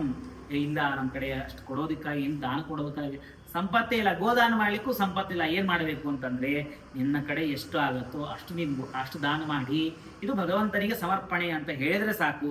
ಭಗವಂತ ಅದನ್ನ ಅಕ್ಷಯ ರೂಪೇಣ ತೆಗೆದುಕೊಳ್ಳುತ್ತಾನೆ. ಆತ್ಮವಿತ್ತಾನುಸಾರೇಣ ನಿನ್ನ ಕಡೆ ಎಷ್ಟಿದೆಯೋ ಅಷ್ಟು ಗೋದಾನ ಮಾಡು. ದೇಯಂ ವಿಪ್ರಾಯ ವಿದುಷೆ ಸ್ವಾತ್ಮಾನ ಶ್ರೇಯ ಇಚ್ಛತಃ, ಶ್ರೇಯಸ್ಸು ಬೇಕು ಅಂತಾದ್ರೆ ನೀನು ದಾನವನ್ನು ಮಾಡು ಅಂತ ಹೇಳ್ತಾರೆ. ಯಾನಿ ಚ ದಾನಾನಿ ದತ್ತಾನ ವಿಮಾನಕ್ಕೆ ಯಮಲೋಕಪತೇತಾನಿ ಕ್ಷುಪತಿಷ್ಠಂತಿ ಜಾಗೃತಃ. ನೀನು ಮಾಡಿದಂತಹ ಪುಣ್ಯ ನಿನಗೆ ವ್ಯರ್ಥವಾಗೋದಿಲ್ಲ. ನೀನು ಪುಣ್ಯ ಗಳಿಸಿ ಅಂತಂದ್ರೆ ಅದು ನಿನಗೆ ಫಲ ಕೊಡ್ತದೆ. ಒಬ್ಬರು ಆಚಾರ್ಯರು, ಇಲ್ರಿ ನಾವು ಪೌಮಾನ ಹೋಮ ಮಾಡಬೇಕಾಗಿದೆ ಅಂತ ಹೇಳು. ಅದಕ್ಕೆ ಯಜಮಾನರು ಅಂದ್ರು, ಆಯ್ತು ನಾನು ಮಾಡ್ಬೇಕಂತಿದ್ದೀನಿ ರೀ, 1-2 ವರ್ಷ ಆಯ್ತು, ಬರೀ ಮನೆಯಲ್ಲಿ ಪೌಮಾನ ಹೋಮ ಮಾಡಬೇಕು ಅಂತ ಇದ್ದೀನಿ. ಯಾಕಂದ್ರೆ 7 ಜನ್ಮ ಭವೇದ್ವಿಪ್ರೋ ಧನಾಢ್ಯೋ ವೇದಪಾರಗ, 7 ಜನ್ಮ ಬ್ರಾಹ್ಮಣ ಜನ್ಮ ಬರ್ತದೆ, ಆ ತಾಯಿಯಲ್ಲೇ ಹುಟ್ಟುವ ಸೌಭಾಗ್ಯ ಸಿಗ್ತದೆ ಪೌಮಾನ ಹೋಮ ಮಾಡೋದ್ರಿಂದ. ಹಾಗಾಗಿ ನಾನು ಪೌಮಾನ ಹೋಮ ಮಾಡ್ಬೇಕಂತಿದ್ದೀನಿ ಅಂತ ಅವನು ಯಜಮಾನ. ಇಷ್ಟೆಲ್ಲ ಮಾಡಿ ಮಾಡಿ ಮಾಡಿ ಅವನು ಪುಣ್ಯ ಸಂಪಾದನೆ ಮಾಡ್ತಾ ಇದ್ದ. ಅವತ್ತಿನೋ ಪೌಮಾನ ಹೋಮ ಮಾಡಿದ್ದಾನೆ, ಅವನ ಮನೆಯಲ್ಲಿ ಏನೋ ಒಂದು ಅನಿಷ್ಟ ಆಯಿತು, ಯಾರೋ ತೀರ್ಕೊಂಡ್ರು ಏನೋ ಆಯ್ತು. ಆಗ ಅವನಂತಾನೆ, ಅಯ್ಯೋ ನಾನು ಇಷ್ಟು ದಿವಸ ಆರಾಮಿದ್ದೆ, ಅವ್ರಿಗೇನಾಗಿರ್ಲಿಲ್ಲ, ಇವತ್ತು ನಾನು ಒಳ್ಳೆ ಕಾರ್ಯಗಳನ್ನು ಮಾಡಿದ್ದೇನೆ, ಮನೆಯಲ್ಲಿ ಅಶುಭವಾಯಿತು, ಏನಿದು ಇನ್ನು ಮೇಲೆ ಶುಭ ಕಾರ್ಯಗಳನ್ನೇ ಮಾಡಬಾರ್ದೇನೋ ಅಂತ ತಾನು ವಿಚಾರ ಮಾಡ್ತಾನೆ. ಅದಕ್ಕೆ ಹೇಳ್ತಾರೆ, ನೀನು ಯಾವುದೇ ಒಂದು ಸಣ್ಣ ಶುಭ ಕಾರ್ಯ ಮಾಡಿದ್ಯಾ ಅಂದ್ರೆ ಅದರ ಫಲ ನಿನಗೆ ಬಂದೇ ಬರ್ತದೆ. ಮುಚುಕುಂದನ ಕಥೆಯನ್ನು ನಾವು ಕೇಳ್ತೇವೆ. ಆಗ ಶ್ರೀಮದಾಚಾರ್ಯರು ತಾತ್ಪರ್ಯ ನಿರ್ಣಯದಲ್ಲಿ ಅದನ್ನು ನಿರ್ಣಯವನ್ನು ಕೊಡ್ತಾರೆ. ದೇವತೆಗಳ ಪಕ್ಷದಲ್ಲಿ ಅವನಿಗೆ ಸಹಾಯ ಮಾಡಿದ್ದಕ್ಕೆ ಅವನಿಗೆ ನಿದ್ದೆ ಏನ್ ವರಂ ಕೇಳ್ತಿ ಅಂತಂದ್ರೆ ನಿದ್ದೆ ಮಾಡ್ತೀನಿ ಅಂತ ಕೇಳ್ಬಿಟ್ಟ. ನನಗೆ ಕಲ್ಪಾಂತರಿಗೆ ನಿದ್ದೆ ಬೇಕು, ಯಾಕೋ ಬಹಳ ಯುದ್ಧ ಆಡಿನಿ, ನಂಗೆ ನಿದ್ದೆ ಮಾಡ್ಲಿಕ್ಕೆ ಕೊಟ್ಟಿಲ್ಲ ದೇವತೆಗಳು, ಬರೀ ಯುದ್ಧವನ್ನು ಆಡಿಸ್ತಾ ಇದ್ದಾರೆ ಅಂತ ಕೇಳಿದಾಗ ಹಾಗೆ ದೇವತೆಗಳು ಅನುಗ್ರಹ ಮಾಡಿದ್ರು. ಅವನು ಮುಂದೆ ಭಗವಂತನ ಸಹಾಯ ಮಾಡಿದ. ನದೇವ ತೋಷಣಂ ವೃಥ, ತೋಷಣಂ, ನೀವು ಯಾವುದೇ ಭಗವಂತನ ಪೂಜೆಯನ್ನು ಮಾಡಿದ್ರಿ, ಸತ್ಕರ್ಮ ಮಾಡಿದ್ರಿ ಅಂದ್ರೆ ಅದು ವ್ಯರ್ಥ ಆಗೋದಿಲ್ಲ, ಎಂದೆಂದೂ ಅರ್ಥವಾಗೋದಿಲ್ಲ. ಹಾಗಾಗಿ ಇಲ್ಲದೇ ಹೇಳ್ತಾರೆ, ಅಲ್ಪೇನಾಪಿ ವಿತ್ತೇನ ಸ್ವಹಸ್ತೇನಾಪಿ ಯತ್ಕೃತಂ ತದಕ್ಷಯಂ ಭವೇದ್ದಾನಂ ತತ್ಕಾಲಂ ಚೋಪತಿಷ್ಠತಿ. ಆ ಪುಣ್ಯ ನಿಮ್ಮನ್ನು ಹೇಗೆ ಪಾಪ ನಿಮ್ಮನ್ನು ಬಿಡೋದಿಲ್ಲವೋ, ಮಾಡಿದ ಪುಣ್ಯವೂ ಕೂಡ ನಿಮ್ಮನ್ನು ಬಿಡೋದಿಲ್ಲ. ಅದು ಯಮಲೋಕೆ ಪಥೀತಾನಿ, ಯಮಲೋಕದಲ್ಲಿ ಹೋಗ್ತಾ ಇರಬೇಕಾದಾಗ ನಿಮಗೆ ಒಳ್ಳೆ ಫಲವನ್ನು ಕೊಡುತ್ತದೆ. ಅವಿಜ್ಞಾಯ ನರೋಧರ್ಮಂ ದುಃಖ ಮಾಯಾತಿ ಯಾಚ ಮನುಷ್ಯ ಜನ್ಮ ಸಾಫಲ್ಯಂ ಕೇವಲಂ ಧರ್ಮ ಸೇವನಂ. ಮನುಷ್ಯ ಮಾಡಿದಂತಹ ಮನುಷ್ಯನಿಗೆ ಜನ್ಮ ಬಂದಿದೆಯೋ ಆ ಜನ್ಮ ಸಫಲವಾಗಬೇಕಾದರೆ ಆಗ ಧರ್ಮ ಸೇವನಂ, ಧರ್ಮ ಏನು ಹೇಳ್ತದೋ ಅದನ್ನು ಮಾಡಬೇಕು. ಯಾಕೆ ಅಂತಂದ್ರೆ ಉಳಿದ ಯಾವ ಜನರು ಕೂಡ ಮುಂದೆ ಸಹಾಯಕ್ಕೆ ಬರುವುದಿಲ್ಲ, ನೀ ಮಾಡಿದ ಪುಣ್ಯನೇ ನಿನಗೆ ಸಹಾಯಕ್ಕೆ ಬರ್ತದೆ. ಹಾಗಾಗಿ ಧರ್ಮವನ್ನು ಮಾಡಬೇಕು. ಧನಪುತ್ರ ಕಲತ್ರಾದಿ ಶರೀರಮಪಿ ಬಾಂಧವಾಹ ಅನಿತ್ಯಂ. ನಿನ್ನ ಕಡೆ ಇದ್ದ ರೊಕ್ಕ ಅದು ಅನಿತ್ಯ, ಎಲ್ಲ ರೊಕ್ಕ ಒಯ್ಲಿಕ್ಕೆ ಬರೋದಿಲ್ಲ. ಪುತ್ರ ಮಕ್ಕಳು ಅನಿತ್ಯ, ಎಷ್ಟು ದಿವಸ ನಿಮ್ಮ ಜೊತೆಗೆ ಇರ್ತಾರೆ, ಇರ್ಲಿಕ್ಕೆ ಸಾಧ್ಯ ಇಲ್ಲ. ಕಲತ್ರಾದಿ ಹೆಂಡತಿ ಬಂಧು ಬಾಂಧವರು, ಶರೀರಮಪಿ ನೀನು ಇಟ್ಕೊಂಡಂತಹ ಪ್ರೀತಿಸುವ ಶರೀರವೂ ಕೂಡ ಮತ್ತು ಎಲ್ಲ ಬಳಗದವರು ಕೂಡ ಅನಿತ್ಯಂ ಸರ್ವಮೇತದ್ಧಿ, ಎಲ್ಲವೂ ಕೂಡ ಅನಿತ್ಯ. ತಸ್ಮಾತ್ ಧರ್ಮಂ ಸಮಾಚರೇತ್. ಹಾಗಾಗಿ ನಿನ್ನ ಜೊತೆಗೆ ಇರುವುದು ನಿನ್ನ ಪುಣ್ಯ ಅಷ್ಟೇ. ಹಾಗಾಗಿ ನಿನ್ನ ಧರ್ಮವನ್ನು ಮಾಡುವಂತ ಗರುಡ ಪುರಾಣದಲ್ಲಿ ಭಗವಂತ ಹೇಳ್ತಾ ಇದ್ದಾನೆ. ತಾವತ್ ಬ್ರಹ್ಮಪಿತಾ ತಾವತ್ ಯಾವತ್ ಜೀವತಿ ಮಾನವ ಮೃತಾನಾಂ ಅಂತರಂ ಜ್ಞಾತ್ವ ಕ್ಷಣಾಸ್ನೇಹೋ ವಿವರ್ತದೆ. ಮೃತಾಂತರಂ ಜ್ಞಾತ್ವ, ನೀನು ಆ ಅನುಸಂಧಾನ ನಿನ್ನ ದೇಹದ ಮನಸ್ಸಿನಲ್ಲಿ ಇರಬೇಕು. ನಾನು ಸಾಧನವನ್ನು ವಿಶೇಷವಾಗಿ ಮಾಡಬೇಕು ಅಂತ ಇರಬೇಕು. ಏವಂ ಜ್ಞಾನಂ ನಿದಂ ಸರ್ವಂ ಸ್ವಹಸ್ತೇನ ದೀಯತಾಂ ಅನಿತ್ಯಂ ಜೀವತಂ ತಸ್ಮಾತ್ ಪಶ್ಚಾತ್ ಕೋಪೋನಿ ದಾಸ್ಯತಿ. ನೀನು ಜೀವಂತನಾಗಿದ್ದಾಗಲೇ ಈ ದಾನವನ್ನು ಮಾಡಿಬಿಟ್ರಂದ್ರೆ ಆಗ ಸೇಫ್. ಯಾಕಂದ್ರೆ ನೀ ಮರಣ ಹೊಂದ ಮೇಲೆ ನಿನ್ನ ಮಕ್ಕಳಾಗಲಿ ಮೊಮ್ಮಕ್ಕಳಾಗಲಿ ದಾನ ಮಾಡ್ತಾರೋ ಅಂತ ಏನು ಗ್ಯಾರಂಟಿ? ಸತ್ಕರ್ಮಗಳನ್ನು ಮಾಡ್ತಾರಂತ ಗ್ಯಾರಂಟಿ ಇಲ್ಲ. ಹಾಗಾಗಿ ನೀನು ಜೀವಂತನಿದ್ದಾಗ ಅನಿತ್ಯಂ ಜೀವಿತಂ ಯಸ್ಮಾತ್ ಪಶ್ಚಾತ್ ಕೋಪಿ ನ ದಾಸ್ಯತಿ. ಯಾರು ದಾನ ಕೊಡಲಿಲ್ಲ ಅಂದ್ರೆ ಏನು ಮಾಡು? ಹಾಗಾಗಿ ನೀನೇ ದಾನವನ್ನು ಕೊಡು. ಗೃಹಾದರ್ಥ ನಿವರ್ತಂತೆ. ಅದನ್ನೇ ಮಾತನ್ನ ಮತ್ತ ಹೇಳ್ತಾರೆ, ಶುಭಾಶುಭಂ ಕೃತಂ ಕರ್ಮ ಗಚ್ಚಂತಂ ಅನುಗಚ್ಚತಿ. ನೀನು ಮಾಡಿದ ಶುಭಾಶುಭಗಳೇ ನಿನ್ನನ್ನು ರಕ್ಷಣೆ ಮಾಡುತ್ತದೆ. ಶರೀರಂ ವನ್ನಿನಾದಗ್ಧಂ ಕೃತಂ ಕರ್ಮ ಸಹಸ್ವಿತಂ ಪುಣ್ಯಂ ವಾ ಯದಿ ಪಾಪಂ ವಾ ಭುಂಕ್ತೆ ಸರ್ವತ್ರ ಮಾನವ. ಪುಣ್ಯವಾಗಲಿ ಪಾಪವಾಗಲಿ ತಾನು ಅದನ್ನು ಭೋಗಿಸಲೇಬೇಕು, ಬೇರೆ ಆಪ್ಷನ್ ಇಲ್ಲ, ಭೋಗಿಸ್ತಾನೆ.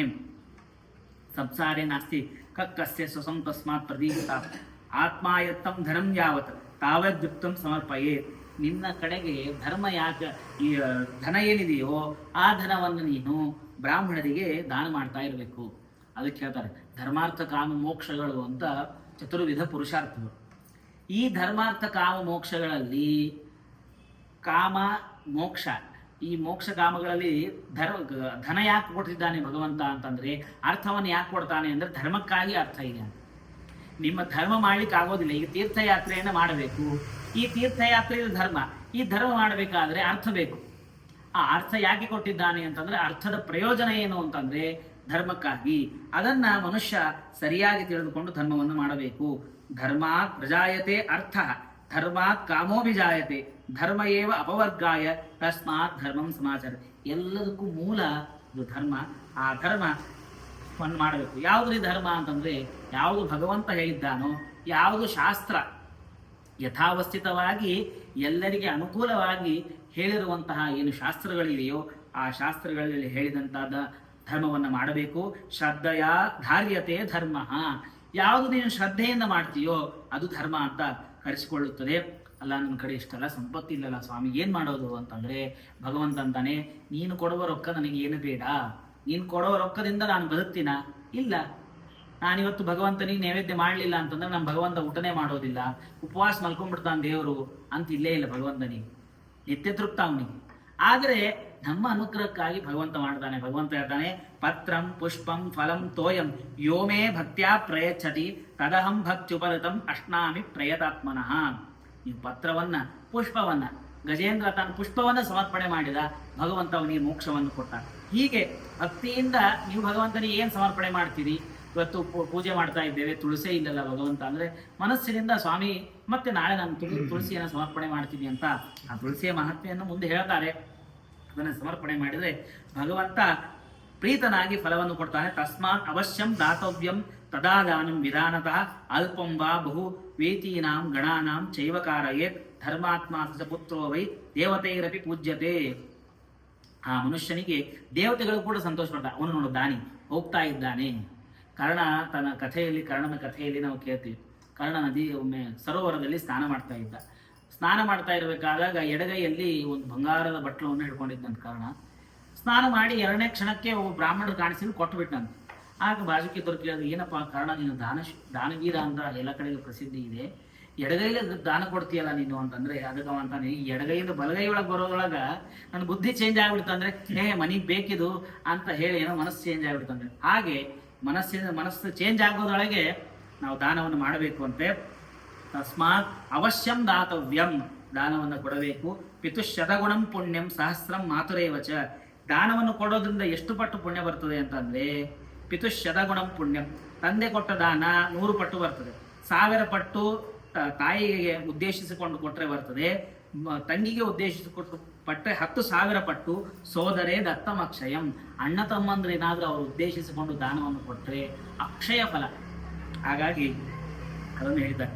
ಮೊಮ್ಮಕ್ಕಳು ಆ ಶ್ರಾದ್ದ ಇದ್ದಾಗ ದೋಹಿತ್ರರು ಮೊಮ್ಮಕ್ಕಳೆಲ್ಲರೂ ಊಟ ಮಾಡ್ಬೇಕಂತ. ಪಿತೃದೇವತೆಗಳು ಅದನ್ನು ನೋಡಿ ಬಹಳ ಸಂತೋಷ ಪಡ್ತಾರೆ ಅಂತ ಹೇಳ್ತಾರೆ. ಯದಿ ಲೋಭಾನ್ ಯಚ್ಛಂತಿ ಕಾಲೇ ಖ್ಯಾತುರ ಸೌನಕೆ ಮೃತಾ ಶೋಚಂತಿ ತೇ ಸರ್ವೇ ಕರ್ದಯ ಪಾಪಿರಖಗ ಪುತ್ರ ಪೋತ್ರ ಸಹೃದ್ಭ್ರಾತ ಸಗೋತ್ರ ಸಹೃದಸ್ತ್ರೀ ಯಚ್ಛಂತಿ ನಾತುರೇ ದಾನಂ ಬ್ರಹ್ಮಜ್ಞಾಸ್ತೆ ನನಶ್ಯತಿ ನ ಸಂಹಿತಃ. ಅಂದ್ರೆ ಏನ್ ಹೇಳ್ತಾರೆ ಅಂದ್ರೆ, ಮಗ ಆಗಲಿ ಮೊಮ್ಮಗ ಆಗಲಿ ಇವರೆಲ್ಲರೂ ಕೂಡ ಆ ದಾನವನ್ನು ಕೊಡುವಾಗ ಸಹಾಯವನ್ನು ಮಾಡಬೇಕು. ಸಹಾಯವನ್ನು ಮಾಡದೇ ಇದ್ರೆ ಅವರಿಗೆ ಅನಿಷ್ಟವಾಗ್ತದೆ. ವಿಶೇಷವಾಗಿ ಸಹಾಯವನ್ನು ಮಾಡಬೇಕು ಅಂತ ಹೇಳಿ ಮುಂದೆ ಗರುಡ ಉವಾಚ ಕಥಿತಂ ಭವತಾ ಸಮ್ಯಕ್ ದಾನ ಮಾತುರ ಕಾಲಿಕಂ ಭಗವಂತ ನೀನು ಆತುರ ಕಾಲದಲ್ಲಿ ಮರಣ ಸಮಯ ಹತ್ರ ಬಂದಾಗ ಏನೇನು ದಾನಗಳನ್ನು ಮಾಡಬೇಕು, ಆ ದಾನಗಳಿಗೆ ಏನು ಫಲ ಅಂತ ಅನ್ನೋದನ್ನ ಹೇಳಿದ್ರಿ. ಆದರೆ ಮ್ರಿಯಮಾಣಸ್ಯ ಕೃತ್ಯಂ, ಯಾರು ಮರಣವನ್ನು ಪಡಿತಾ ಇದ್ದಾನೆ ಅವನ ಕೃತ್ಯ ಏನು, ಆ ವ್ಯಕ್ತಿ ಅವನು ಏನು ಮಾಡಬೇಕು, ಮರಣ ಸಮಯ ಹತ್ತಿರ ಬಂದಾಗ ಏನು ಮಾಡಬೇಕು ಅದನ್ನ ಹೇಳಿ ಅಂತ ಹೇಳಿದಾಗ ಭಗವಂತ ಹೇಳ್ತಾನೆ, ಶೃಣುತಾಕ್ಷ ಪ್ರವಕ್ಷಾಮಿ ದೇಹತ್ಯಾಗಸ್ಯ ತದ್ವಿಧಂ ಮೃತಾಯೇನ ವಿಧಾನೇನ ಸದ್ಗತಿಂ ಯಾಂತಿ ಮಾನವಾಹ ಕರ್ಮಯೋಗ ತದಾ ದೇಹಿ ಮುಂಚಂತ್ಯತ್ರ ನಿಜಂ ವಪುಃ ತುಳಸಿ ಸನ್ನಿಧೌ ಕುರ್ಯಾತ್ ಮಂಡಲಂ ಗೋಮಯೇನತೂ. ಈಗ ಮರಣ ಹತ್ರ ಬಂದಾಗ ಗೋಮಯವನ್ನು ತೆಗೆದುಕೊಂಡು ಒಂದು ಮಂಡಲವನ್ನು ಮಾಡಬೇಕು.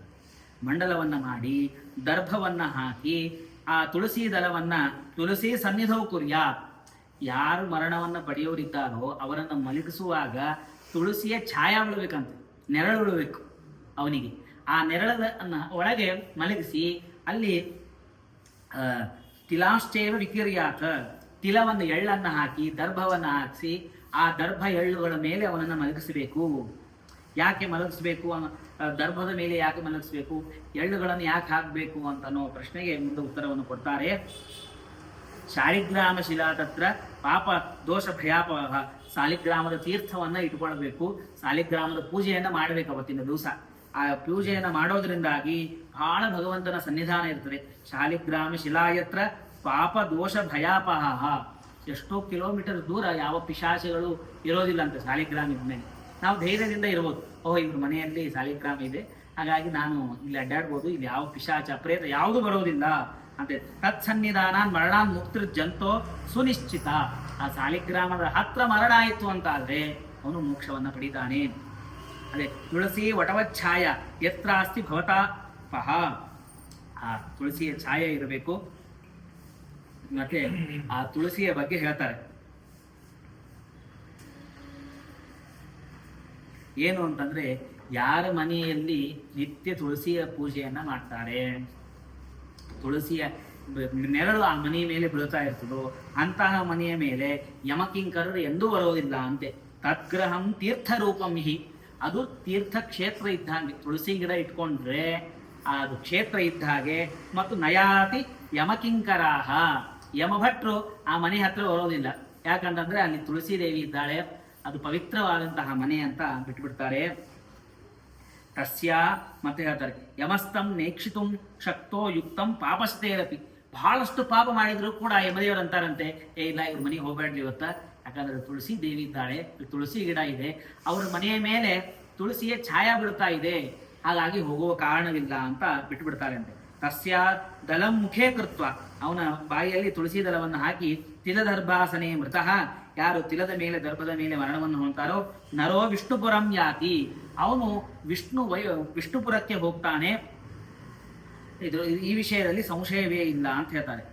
ಮತ್ತು ಆ ಎಳ್ಳಿನ ಮಹಾತ್ಮ್ಯ ದರ್ಭದ ಮಹಾತ್ಮೆಯನ್ನು ತಿಳಿಸ್ತಾರೆ. ಏನು ಅಂತಂದ್ರೆ, ತಿಲ ಪವಿತ್ರ ತ್ರಿವಿಧ ದರ್ಭಾಶ್ಚ ತುಳಸೀರಪಿ ನರಂ ನಿವಾರಯಂತ್ಯಂತೆ ದುರ್ಗತಿ ನ್ಯಾಂತು ಮಾಮಕಂ. ಈ ಎಳ್ಳು 3 ವಿಧವಾದಂತಹ ಎಳ್ಳು, ಆ 3 ವಿಧವಾದಂತಹ ಎಳ್ಳು ಮತ್ತು ದರ್ಭಗಳು ತುಳಸಿ, ಈ ಪದಾರ್ಥಗಳೇನಿವೆಯೋ ಅತ್ಯಂತ ಪವಿತ್ರವಾದಂತಹ ಪದಾರ್ಥಗಳು ಯಾವಾಗಲೂ ಮನೆಯಲ್ಲಿ ಇರಬೇಕು. ಎಳ್ಳಿರಬೇಕು, ದರ್ಭವಿರಬೇಕು, ತುಳಸಿ ಇರಬೇಕು. ಯಾಕೆ ಅಂತಂದ್ರೆ ಮಮಸ್ವೇದ ಸಮುದ್ಭೂತ ಯತಸ್ತೆ ಪಾವನಸ್ಥಿಲಾಹ, ಎಳ್ಳಂತನ್ನೋದು ಭಗವಂತನ ಬೆಹುರಿನಿಂದ ಹುಟ್ಟದು. ಹಾಗಾಗಿ ಭಗವಂತನ ಬೆಹುರಿಂದ ಹುಟ್ಟಿದ್ದಕ್ಕೆ ಅತ್ಯಂತ ಪವಿತ್ರವಾದದ್ದು. ಅದನ್ನು ನೋಡಿ, ಎಳ್ಳನ್ನು ನೋಡಿ ಅಸುರಾಹ ದಾನವಾದೈತ್ಯಾಹ ವಿದ್ರವಂತಿ ತೈಲೈಸ್ತತಃ, ಆ ಅಸುರರು ದೈತ್ಯರು ಇವರೆಲ್ಲರೂ ಕೂಡ ಎಳ್ಳನ್ನು ನೋಡಿ, ಅಯ್ಯೋ ಬೇಡಪ್ಪ ಇವ್ರ ಮನೆಯೊಳಗೆ ಎಳ್ಳದ, ನಾವು ಬರೋದು ಬೇಡ ಅಂತ ಬಿಟ್ಟು ಹೋಗ್ಬಿಡ್ತಾನೆ. ಯಾಕೆಂದ್ರೆ ಭಗವಂತನ ದೇಹದಿಂದ ಹುಟ್ಟಿದೆ. ಆದ್ದರಿಂದಾಗಿ ದರ್ಭಾಹ ವಿಭೂತಿರ್ಮೇತಾರ್ಕ್ಷ, ದರ್ಭಗಳು ಏನು ಅಂತಂದ್ರೆ ಭಗವಂತನ ರೋಮಗಳಿಂದ ಹುಟ್ಟಿತ್ತು ಅಂತ ಹೇಳ್ತಾರೆ. ವರಾಹ ದೇವರ ರೋಮಗಳಿಂದ ಹುಟ್ಟದ್ದು ದರ್ಭ ಅಂತ ಹೇಳ್ತಾರೆ.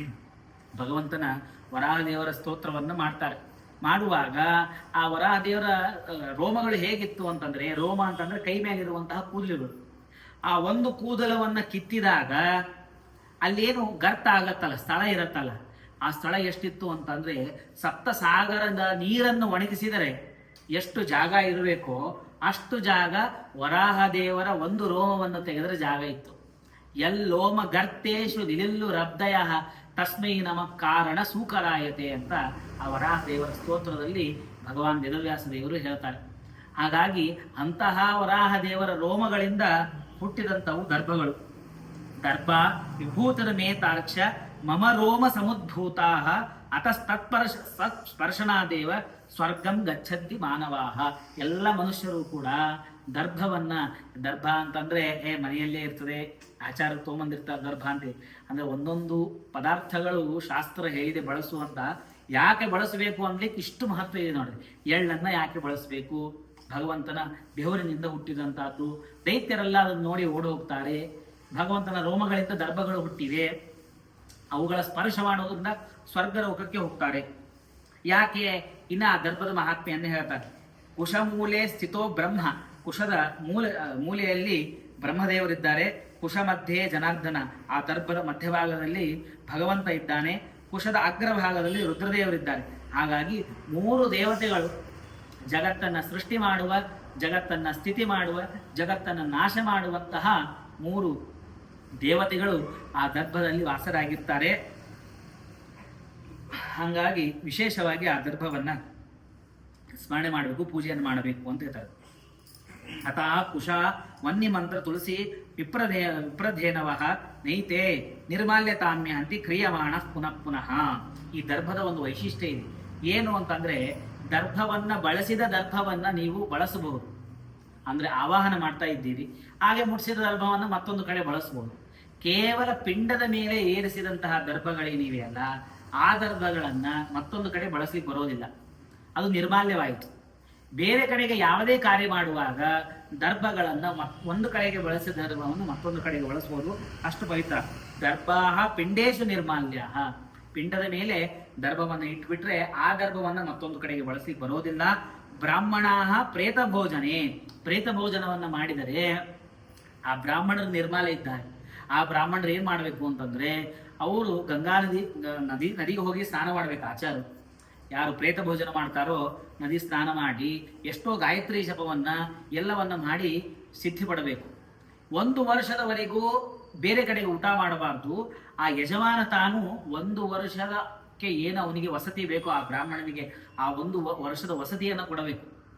ಆಚಾರ್ಯ, ನಿಮ್ಗೆ 1 ವರ್ಷಕ್ಕೆ ಇಷ್ಟು ಧಾನ್ಯ ಬೇಕು, ಇಷ್ಟು ಎಣ್ಣೆ ಬೇಕು, ಇಷ್ಟೆಲ್ಲ ಸಂಪತ್ತು ಬೇಕು, ಇಷ್ಟೆಲ್ಲ ಕೊಡ್ತೀವಿ, ನೀವು ನಮ್ಮ ಮನೆಗೆ ಊಟಕ್ಕೆ ಬರ್ರಿ ಅಂತ. ಅಂದ್ರೆ ಆ ಊಟಕ್ಕೆ ಬರ್ರಿ ಅಂತಂದ್ರೆ ಬ್ರಾಹ್ಮಣ ಭೋಜನ ಅಲ್ಲ, ಪ್ರೇತದಲ್ಲಿ ಊಟಕ್ಕೆ ಕೂಡಿಸಿದರೆ ಇಷ್ಟು ಉಪಚಾರಗಳನ್ನು ಮಾಡಬೇಕು ಅಂತ ಹೇಳ್ತಾರೆ. ಮಂತ್ರಾಹ ಗೌಸ್ತು ತುಳಸಿ ನೀಚೆ ಚಿತಾಯಾಂಚ ಹುತಾಶನಃ.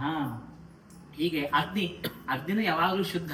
ಆದರೆ ಚಿತಾಗ್ನಿ ಏನಿದೆಯೋ ಆ ಚಿತಾಗ್ನಿಯನ್ನು ತೆಗೆದುಕೊಂಡು ದೀಪ ಹಚ್ಚಬೇಕಾಗಿದೆ, ಬೆಂಕಿ ಇಲ್ಲ. ಚಿತಾಗ್ನಿ ತೆಗೆದುಕೊಂಡು ನಾನು ದೀಪ ಹಚ್ತೀನಿ ಅಂತ ಹಚ್ಚಲಿಕ್ಕೆ ಹೋಗಬಾರ್ದು, ಅದು ಅಲ್ಲಿ ನಿರ್ಮಾಲ್ಯ, ಅದನ್ನು ಬಳಸಬಾರದು ಅಂತ ಹೇಳ್ತಾರೆ. ಹೀಗೆ ಬ್ರಹ್ಮ ವಿಷ್ಣುಶ್ಚ ರುದ್ರಶ್ಚ ಸರ್ವೇ ದೇವಾ ಹುತಾಶನಃ ಮಂಡಲೋಪರಿ ತಿಷ್ಟಂತಿ ತಸ್ಮಾತ್ ಕುರುವೀತ ಮಂಡಲಂ. ಅಲ್ಲರಿ, ಪಾಪ ಅವನು ಮರಣ ಪಡಿತಾ ಇದ್ದಾನೆ, ಅವನಿಗೆ ಒಳ್ಳೆ ಗಾದಿ ಹಾಕಿಸಿ ಮಲಗಿಸ್ತೀವಿ ನಾವು. ದರ್ಭವನ್ನ ಹಾಕ್ರಿ, ಮಂಡಲವನ್ನು ಮಾಡ್ರಿ, ಅದರ ಮೇಲೆ ದರ್ಭವನ್ನ ಹಾಕಿ ಮಲಗಿಸ್ರಿ ಅಂತ ಯಾಕೆ ಹೇಳ್ತೀವಿ ಅಂತಂದ್ರೆ, ಬ್ರಹ್ಮ ವಿಷ್ಣುಶ್ಚ ರುದ್ರಶ್ಚ ಸರ್ವೇ ದೇವಾ ಹುತಾಶನಃ.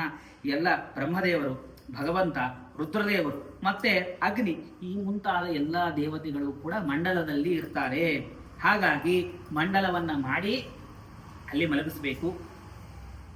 ರಾಕ್ಷಸಾಶ್ಚ ಪಿಶಾಚಾಶ್ಚ ಭೂತ ಪ್ರೇತ ಯಮಾನುಗಾಹ ಅಲಿಪ್ತೇ ದೇಶೆ ಖಟ್ವಾಂಗ ಅಂತರಿಕ್ಷೇ ವಿನಶ್ಯತಿ ಅಥೋ ಅಗ್ನಿಹೋತ್ರಂ ಶ್ರಾದ್ದಂಚ ಬ್ರಹ್ಮಭೋಜಂ ಸುರಾಚನ ಮಂಡಲೇನ ವಿನಾ ಭೂಮ್ಯ ಆತುರಂ ನೈವ ಕಾರಯೇತ್. ಅಗ್ನಿಹೋತ್ರವನ್ನು ಮಾಡುವಾಗ, ಶ್ರಾದ್ದವನ್ನು ಮಾಡುವಾಗ, ಆಚಾರ ಅಂತಿರ್ತಾರೆ, ಶ್ರಾದ್ದವನ್ನು ಮಾಡುವಾಗ ಪಿತೃದೇವತೆಗಳ ಕಡೆ ವರ್ತುಲ ಮಂಡಲವನ್ನು ಮಾಡ್ರಿ, ದೇವತೆಗಳ ಕಡೆ ಚತುರಸ್ರ ಮಂಡಲವನ್ನು ಮಾಡ್ರಿ ಅಂತ ಹೇಳ್ತಿರ್ತಾರೆ. ಈ ಶ್ರಾದ್ದದಲ್ಲಿ ಮಂಡಲವನ್ನು ಮಾಡಬೇಕು. ಊಟ ಕೂಡುವಾಗ ಮಂಡಲವನ್ನು ಮಾಡಿಕೊಂಡು ಊಟ ಕೂಡಬೇಕು. ಸುರಾರ್ಚನ, ದೇವತೆಗಳ ಅರ್ಚನೆ ಮಾಡುವಾಗ ಈ ಎಲ್ಲಾ ಸಮಯದಲ್ಲಿ ಮಂಡಲವನ್ನ ಮಾಡೇ ಆ ಪೂಜೆಗಳನ್ನು ಮಾಡಬೇಕು. ಇಲ್ಲದಿದ್ದರೆ ಇದೆಲ್ಲ ನಿಷ್ಫಲವಾಗ್ತದೆ ಅಂತ ಹೇಳ್ತಾರೆ. ಇನ್ನ ಶಾಲಗ್ರಾಮ ಶಿಲಾತೋಯಂ ಯಪ್ಪಿಬೇದ್ ಬಿಂದು ಮಾತ್ರಕಂ. ಸಾಲಿಗ್ರಾಮದ ತೀರ್ಥದ ಮಹಾತ್ಮೆಯನ್ನ ಹೇಳ್ತಾರೆ.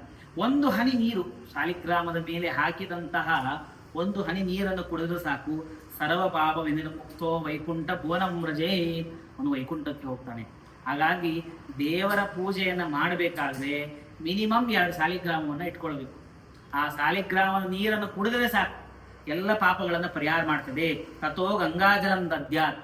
ಆ ಮರಣವನ್ನು ಹೊಂದುತ್ತಾ ಇರುವಂತಹ ಪುರುಷನಿಗೆ ಆ ಸಾಲಿಗ್ರಾಮಕ್ಕೆ ಅಭಿಷೇಕ ಮಾಡಿದ ತೀರ್ಥಗಳನ್ನು, ಮಹಾಸ್ವಾಮಿಗಳಾಗಲಿ ಅನೇಕ ಕ್ಷೇತ್ರಗಳಲ್ಲಿ ಹೋದಂತಹ ತೀರ್ಥಗಳನ್ನು ಸಂಗ್ರಹ ಮಾಡಿ ಗಂಗಾ ನದಿ ನೀರನ್ನು ತಂದು ಇಟ್ಕೊಂಡಿರಬೇಕು. ಅವರ ಮುಖದಲ್ಲಿ ಬಾಯಿಯಲ್ಲಿ ಹಾಕಬೇಕು. ಅದು ಗಂಗಾ ನದಿಯ ಮಹಾತ್ಮೆಯನ್ನೇ ಹೇಳ್ತಾರೆ. ಸರ್ವತೀರ್ಥ ಕೃತಸ್ನಾನಂ ದಾನ ಪುಣ್ಯ ಫಲಪ್ರದಂ. ಗಂಗಾ ನೀರನ್ನು ಹಾಕಿದರೆ ಎಲ್ಲ ತೀರ್ಥಕ್ಷೇತ್ರಗಳಲ್ಲಿ ಸ್ನಾನ ಮಾಡಿದ ಪುಣ್ಯ ಬರ್ತದೆ. ಚಾಂದ್ರಾಯಣಂ ಚರೇದ್ಯಸ್ತು ಸಹಸ್ರಂ ಕಾಯಶೋಧನಂ ಪಿಬೇಚ್ಚೈವ ಗಂಗಾಂಬಾ ಸಮೂಸ್ಥಾಯಾಂ ಭುವಾವಪಿ. ಚಾಂದ್ರಾಯಣ ವ್ರತ ಆಗ್ತಿದೆ. ಆ ಕಠಿಣವಾದ ಚಾಂದ್ರಾಯಣ ವ್ರತವನ್ನು ಮಾಡಿದರೆ ಏನು ಪುಣ್ಯ ಬರಬೇಕು? ಆ ಪುಣ್ಯ ಗಂಗಾ ನೀರನ್ನು ಕುಡಿದ್ರೆ ಬರ್ತದೆ. ಅದಕ್ಕೆ ದರ್ಶನಾತ್ ಸ್ಪರ್ಶನಾತ್ ಪಾನಾತ್ ತಥಾ ಗಂಗೇತಿ ಕೀರ್ತನಾತ್ ಸದ್ಯ ಪುನಾತಿ. ಕೇವಲ ದರ್ಶನ, ಗಂಗಾ ನದಿ ಹತ್ರ ಹೋಗಿ ನಾವು ಹರಿದ್ವಾರಕ್ಕೆ ಹೋಗಿ ಆ ಗಂಗಾದೇವಿಯನ್ನು ನೋಡೋದ್ರಿಂದ ಎಲ್ಲ ಪಾಪಗಳು ಪರಿಹಾರ ಆಗ್ತದೆ. ದರ್ಶನ. ಸ್ಪರ್ಶನ, ಇಲ್ರಿ ಥಂಡಿ ಭಾಳದ, ಫೋರ್ಸ್ ಭಾಳದ, ಮುಟ್ರಿ ನೀವು ಗಂಗಾ ನೀರನ್ನು ಮುಟ್ರಿ. ಆ ಮುಟ್ಟಿದ್ರೂ ಎಲ್ಲ ಪಾಪಗಳನ್ನು ಪರಿಹಾರ ಆಗ್ತದೆ. ಸ್ನಾನ ಮಾಡಿದರೆ ಎಲ್ಲ ಪಾಪಗಳನ್ನು ಪರಿಹಾರ ಆಗ್ತದೆ. ಮತ್ತು ಗಂಗೇತಿ ಕೀರ್ತನ, ನಿತ್ಯದಲ್ಲಿ ಎಲ್ಲರೂ ಮಾಧ್ವರು ಎಲ್ಲರೂ ಗಂಗೇತಿ ಯೋಬ್ರೂಯಾತ್ ಅಂತ ಹೇಳಿ ಆ ಗಂಗಾ ನದಿಯ ನೀರನ್ನು ಸ್ನಾನ ಮಾಡುವಾಗ ಈ ಶ್ಲೋಕವನ್ನು ಹೇಳಿ ಮಾಡಿದರೆ ಎಲ್ಲ ಪಾಪಗಳು ಪರಿಹಾರ ಆಗ್ತದೆ. ನೀವು ಶುದ್ಧವಾಗಬೇಕು. ಏನೋ ಪೂಜೆ ಮಾಡ್ತಾ ಇದ್ದೀರಿ, ಏನೋ ಮಾಡ್ತಾ ಇದ್ದೀರಿ, ಸಣ್ಣ ಮೈಲಿ ಆಗ್ಲಿಕ್ಕೆ ಬಂತು ಅಂದರೆ ಗಂಗಾ ಅಂತ ಹೇಳಿಬಿಟ್ರೆ ಸಾಕು, ಎಲ್ಲ ಪಾಪಗಳು ಪರಿಹಾರ ಆಗ್ತದೆ, ಶುದ್ಧನಾಗ್ತಾನೆ ಅಂತ ಹೇಳ್ತಾರೆ. ಪುನಾತ್ಯ ಪುಣ್ಯಕಾನ್ ಪುರುಷಾನ್ ಶತಶೋತ ಸಹಸ್ರಶ ಗಂಗಾ ತಸ್ಮಾತ್ ಪಿಬೇತ್ತಸ್ಯ ಜಲಂ ಸಂಸಾರ ತಾರಕಂ. ಸಂಸಾರವನ್ನು ದಾಟಿಸುವ ಎಲ್ಲ ಪಾಪಗಳನ್ನು ಪರಿಹಾರ ಮಾಡುವ ಒಂದೇ ಒಂದು ಹನಿ ಅಂತಂದರೆ ಅದು ಗಂಗಾ ನದಿ. ಅಷ್ಟು ಸಾಮರ್ಥ್ಯ ಗಂಗಾ ನದಿಗಿದೆ. ಅದಕ್ಕಾಗಿ ಅಯೋಧ್ಯ, ಮಥುರಾ, ಮಾಯಾ, ಕಾಶಿ, ಕಾಂಚಿ, ಅವಂತಿಕಾ, ಪುರಿ, ದ್ವಾರಾವತಿ ಚೈವ ಸಪ್ತೈತೆ ಮೋಕ್ಷದಾಯಕ. ಅಯೋಧ್ಯ, ಮಥುರಾ, ಮಾಯಾ ಅಂತಂದರೆ ಹರಿದ್ವಾರ, ಕಾಶಿ, ಕಂಚಿ ವರದರಾಜ ಮತ್ತು ಜಗನ್ನಾಥಪುರಿ. ಹೀಗೆ ಇವು ಮೋಕ್ಷ ಕೊಡುವಂತಹ ಕ್ಷೇತ್ರಗಳು. ಜೀವಂತನಾಗಿದ್ದಾಗ ಒಮ್ಮೆ ಇಷ್ಟೆಲ್ಲ ಕ್ಷೇತ್ರಗಳಿಗೆ ಹೋಗಬೇಕು. ಇವುಗಳಲ್ಲೇ ಹೋಗ್ಬಂದ್ಬಿಟ್ಟಿದ್ದೇನೆ, ನನಗೆ ತೃಪ್ತಿ ಆಯಿತು. ನಾನು ವಿದೇಶಕ್ಕೆ ಹೋಗಿದ್ದೇನೋ, ಅಲ್ಲಿ ಹೋಗಿದ್ದೇನೋ, ಇಲ್ಲಿ ಹೋಗಿದ್ದೇನೋ ಗೊತ್ತಿಲ್ಲ. ಜೀವಂತನಿದ್ದಾಗ ಮೋಕ್ಷ ಕೊಡುವಂತಹ ಈ ಕ್ಷೇತ್ರಗಳಲ್ಲಿ ಸಂಚಾರ ಮಾಡಬೇಕು. ಅಲ್ಲಿದ್ದಂತಹ ತೀರ್ಥಗಳ ಸ್ನಾನ ಮಾಡಬೇಕು. ತಸ್ಮಾತ್ ಪಿಬೇತಸ್ಯ ಜಲಂ ಸಂಸಾರ ತಾರಕಂ. ನಾಶಮಾಗ್ತದೆ. ಗಂಗೇತಿ ಯೋಬ್ರೂಯಾತ್ ಪ್ರಾಣೈ ಕಂಠಗತೈರಪಿ ಮೃತೋ ವಿಷ್ಣುಪುರಂ ಯಾತಿ ನ ಪುನರ್ಜಾಯತೆ ಭುವಿ. ಭೂಮಿಯಲ್ಲಿ ತಾನು ಹುಟ್ಟೋದೇ ಇಲ್ಲ, ಅಷ್ಟು ಪುಣ್ಯ ಗಂಗಾ ನದಿಗೆ ಹೇಳಿದ್ದಾರೆ. ಮತ್ತೆ ಹೇಳ್ತಾರೆ, ಆಗ ಅಲ್ಲಿ ವಿಷ್ಣು ಸಹಸ್ರನಾಮದ ಪಾರಾಯಣವನ್ನು ಮಾಡಬೇಕು. ಮಾಡಿ ಯಾರೋ ಆಚಾರ್ಯಗಳಿಗೆ, ಪಂಡಿತರಿಗೆ ಕರೆದು ಅಲ್ಲಿ ಭಾಗವತದ ಶ್ರವಣವನ್ನು ಮಾಡಿಸ್ಬೇಕು ಅಂತ. ನಿತ್ಯದಲ್ಲಿ ಒಂದು ಶ್ಲೋಕವಾದರೂ ಭಾಗವತದ ಶ್ರವಣವನ್ನು ಮಾಡಬೇಕು. ಅದರ ಮಹಾತ್ಮೆಯನ್ನು ಹೇಳ್ತಾರೆ. ಶ್ಲೋಕಾರ್ಧ ಪಾದಂ ವಾ ಯೋಂತೆ ಭಾಗವತಂ ಪಠೇತ್. ಒಂದು ಶ್ಲೋಕವಾಗಲಿ, ಶ್ಲೋಕಾದ ಅರ್ಧ ಭಾಗವಾಗಲಿ. ಇಲ್ಲ ನಮಗೆ ಸಮಯ ಇಲ್ಲ, ಏನು ಮಾಡೋದು, ಜನ್ಮಾದ್ಯಸ್ಯ ಯತಃ ಇಷ್ಟೇ ಹೇಳಿಬಿಟ್ರೆ ಸಾಕು. ಅವನ ಅಂತೆ ಭಾಗವತಂ ಪಠೇತ್ ನತಸ್ಯ ಪುನರಾವೃತ್ತಿರ ಬ್ರಹ್ಮಲೋಕ ಕದಾಚನ. ಅವನಿಗೆ ಎಂದೂ ಭೂಮಿಯಲ್ಲಿ ಪ್ರವೇಶೇ ಇಲ್ಲ, ಅವನು ಬ್ರಹ್ಮಲೋಕಕ್ಕೆ ಹೋಗ್ತಾನೆ ಅಂತ ಹೇಳಿ ಅಲ್ಲಿರುವ ಬ್ರಾಹ್ಮಣರಿಂದ ವೇದ, ಉಪನಿಷತ್ತು, ವಿಷ್ಣು ಸಹಸ್ರನಾಮ ಈ ಎಲ್ಲ ಪಾರಾಯಣಗಳನ್ನು ವಿಶೇಷವಾಗಿ ಮಾಡಿಸಬೇಕು. ಪ್ರಾಣ ಸಮಯೇ ಕುರ್ಯಾತ್ ದಶಹನಂ ಕದೇತ್ ದದ್ಯಾತ್ ಆತುರ ಸನ್ಯಾಸಂ ವಿರಕ್ತಸ್ತೆ ದ್ವಿಜಾನ್ಮಮ. ಯತಿಗಳಿಗೆ ಅನ್ನದಾನವನ್ನು ಮಾಡಬೇಕು, ಅದು ಬಹಳ ಫಲವನ್ನು ಕೊಡುತ್ತದೆ. ಇನ್ನು ಅವನು ಮರಣ ಸಮಯದಲ್ಲಿ ಇದ್ದಾಗ ಅಲ್ಲಲ್ಲಿ ಪಿಂಡದಾನವನ್ನು ಮಾಡಬೇಕು ಅಂತ ಹೇಳ್ತಾರೆ. ಆ ಪಿಂಡದಾನವನ್ನು ಮಾಡೋದರಿಂದ ಮನೆಯಲ್ಲಿ ಇದ್ದಾಗ, ಮನೆಯಿಂದ ಹೊರಗೆ ಬರುವಾಗ ಅಲ್ಲಿ ಪಿಂಡದಾನವನ್ನು ಮಾಡಬೇಕು. ಕೃತಾವಸ್ಥಾ ಶರೀರಸ್ಯ ಕ್ರಿಮಿ ವಿಕ್ರಮ ಭಸ್ಮತಃ ಕಿಂ ಗರ್ವ ಕ್ರಿಯತೆ ದೇಹೆ ಕ್ಷಣ ವಿಧ್ವಂಸ ನಿರ್ಭರೆ ಪೃಥಿವ್ಯಾಂ ಲೀಯತೆ ಪೃಥ್ವಿ. ಈಗ ದೇಹ ಅಂತಂದರೆ ಇದು ಪಾಂಚಭೌತಿಕ ದೇಹ. ಈ ಪೃಥ್ವಿ, ಅಪ, ತೇಜ, ವಾಯುಗಳಿಂದ ಆಕಾಶ, ಇವುಗಳಿಂದ ಸೃಷ್ಟವಾದಂತಹ ಹುಟ್ಟಿದಂತಹ ಈ ದೇಹ ಅವನು ಮರಣವನ್ನು ಹೊಂದಿದ ಮೇಲೆ ಪೃಥ್ವಿ ಅಂತ ಅನ್ನೋದು ಪೃಥ್ವಿಯಲ್ಲಿ ಲಯವನ್ನು ಹೊಂದುತ್ತದೆ, ನೀರಲ್ಲಿ ಲಯವನ್ನು ಹೊಂದುತ್ತದೆ, ತೇಜಸ್ಸಿನಲ್ಲಿ ಲಯವನ್ನು ಹೊಂದುತ್ತದೆ, ಆಕಾಶದಲ್ಲಿ ಲಯವನ್ನು ಹೊಂದುತ್ತದೆ. ಸರ್ವವ್ಯಾಪೀಚ ಶಂಕರ, ಎಲ್ಲ ಕಡೆಗೆ ಭಗವಂತನಿದ್ದಾನೆ. ಆದ್ದರಿಂದಾಗಿ ಆ ಹೊಗೆಯಿಂದ ಒಂದೊಂದು ಅವಯವಗಳು ಆ ಅವಯವದಿಂದ ಬಂದಿತ್ತು. ಪೃಥ್ವಿಯಿಂದ ಈ ದೇಹ ಬಂದಿತ್ತು, ಅದು ಪೃಥ್ವಿಗೆ ಹೋಯಿತು.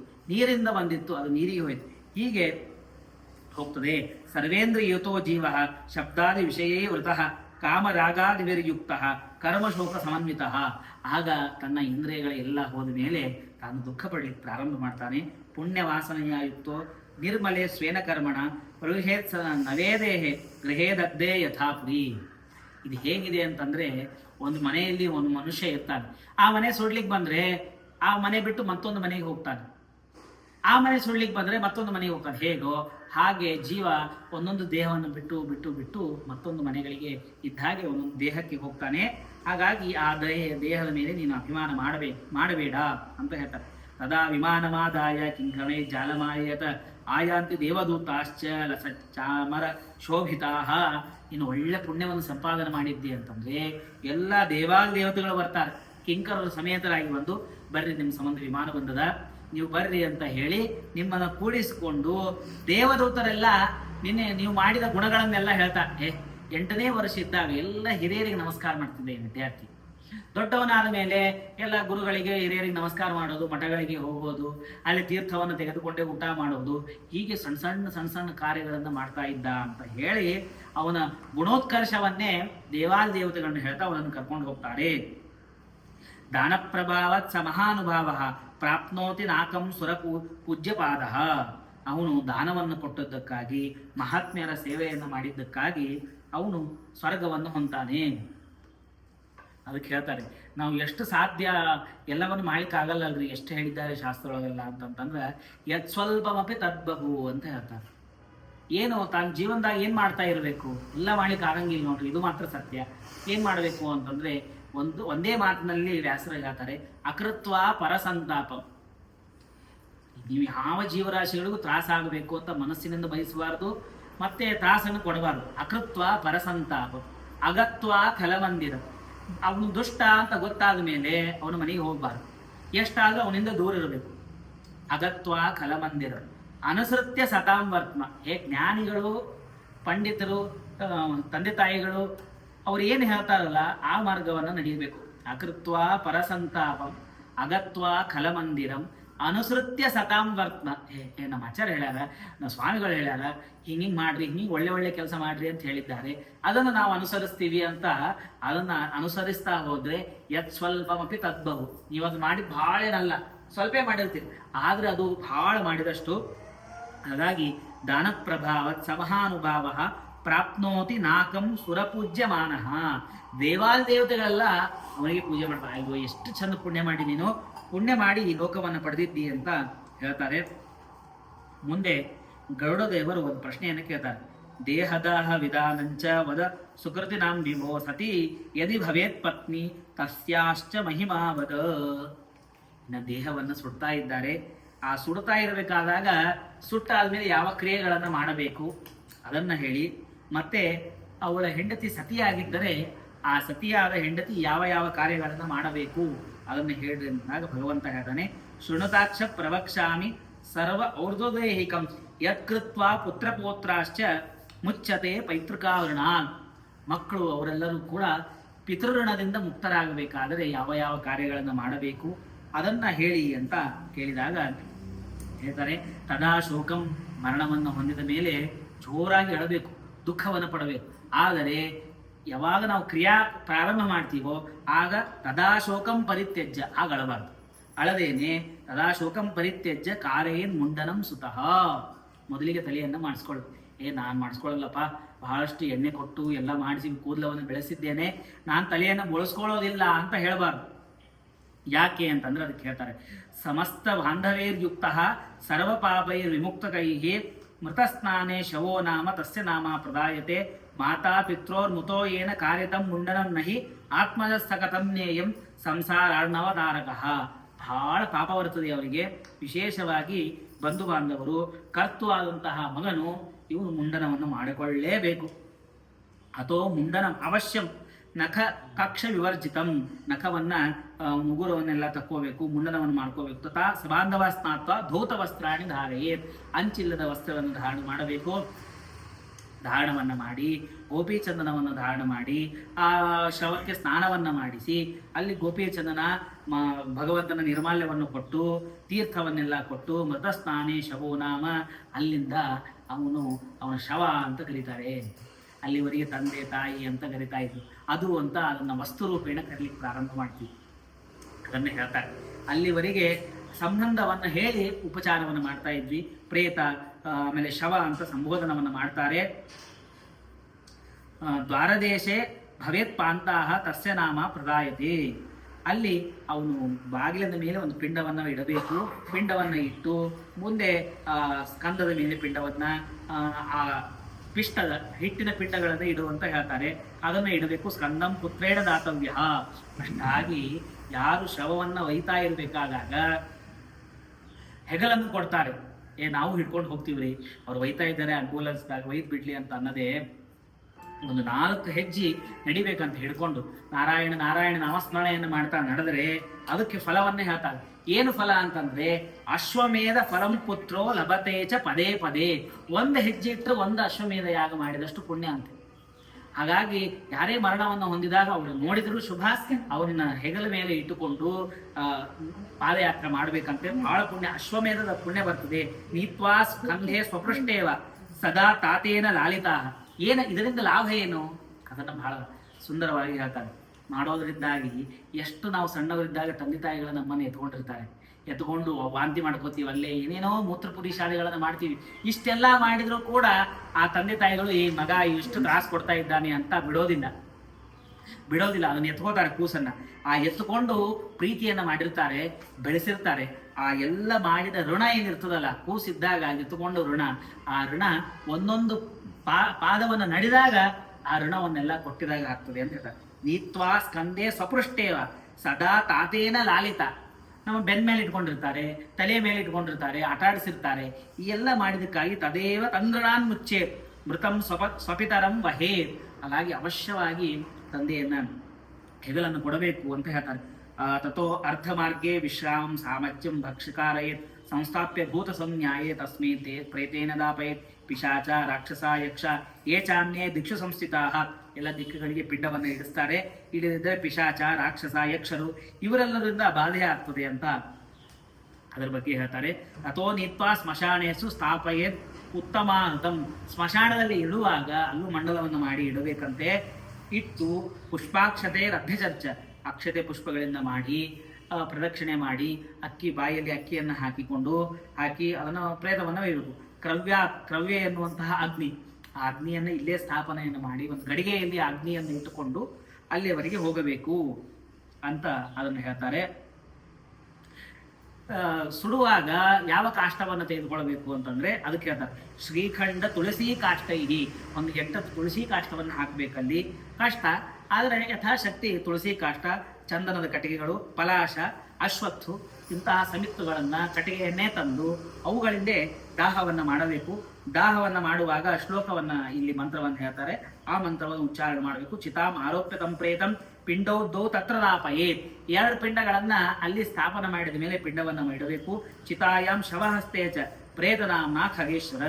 ಅಲ್ಲಿವರೆಗೆ ಈ ಸಂಸ್ಕಾರವನ್ನು ಮಾಡುವಾಗ ಒಯ್ಯುವಾಗ ಶವ ಅಂತ ಕರೀತಾ ಇದ್ರು. ಯಾವಾಗ ಅಲ್ಲಿ ಮೇಲೆ ಕೂಡಿಸ್ತಾರೋ ಆಗ ಅದನ್ನ ಪ್ರೇತ ಅಂತ ಕರೀಲಿಕ್ಕೆ ಪ್ರಾರಂಭ ಮಾಡಬೇಕು.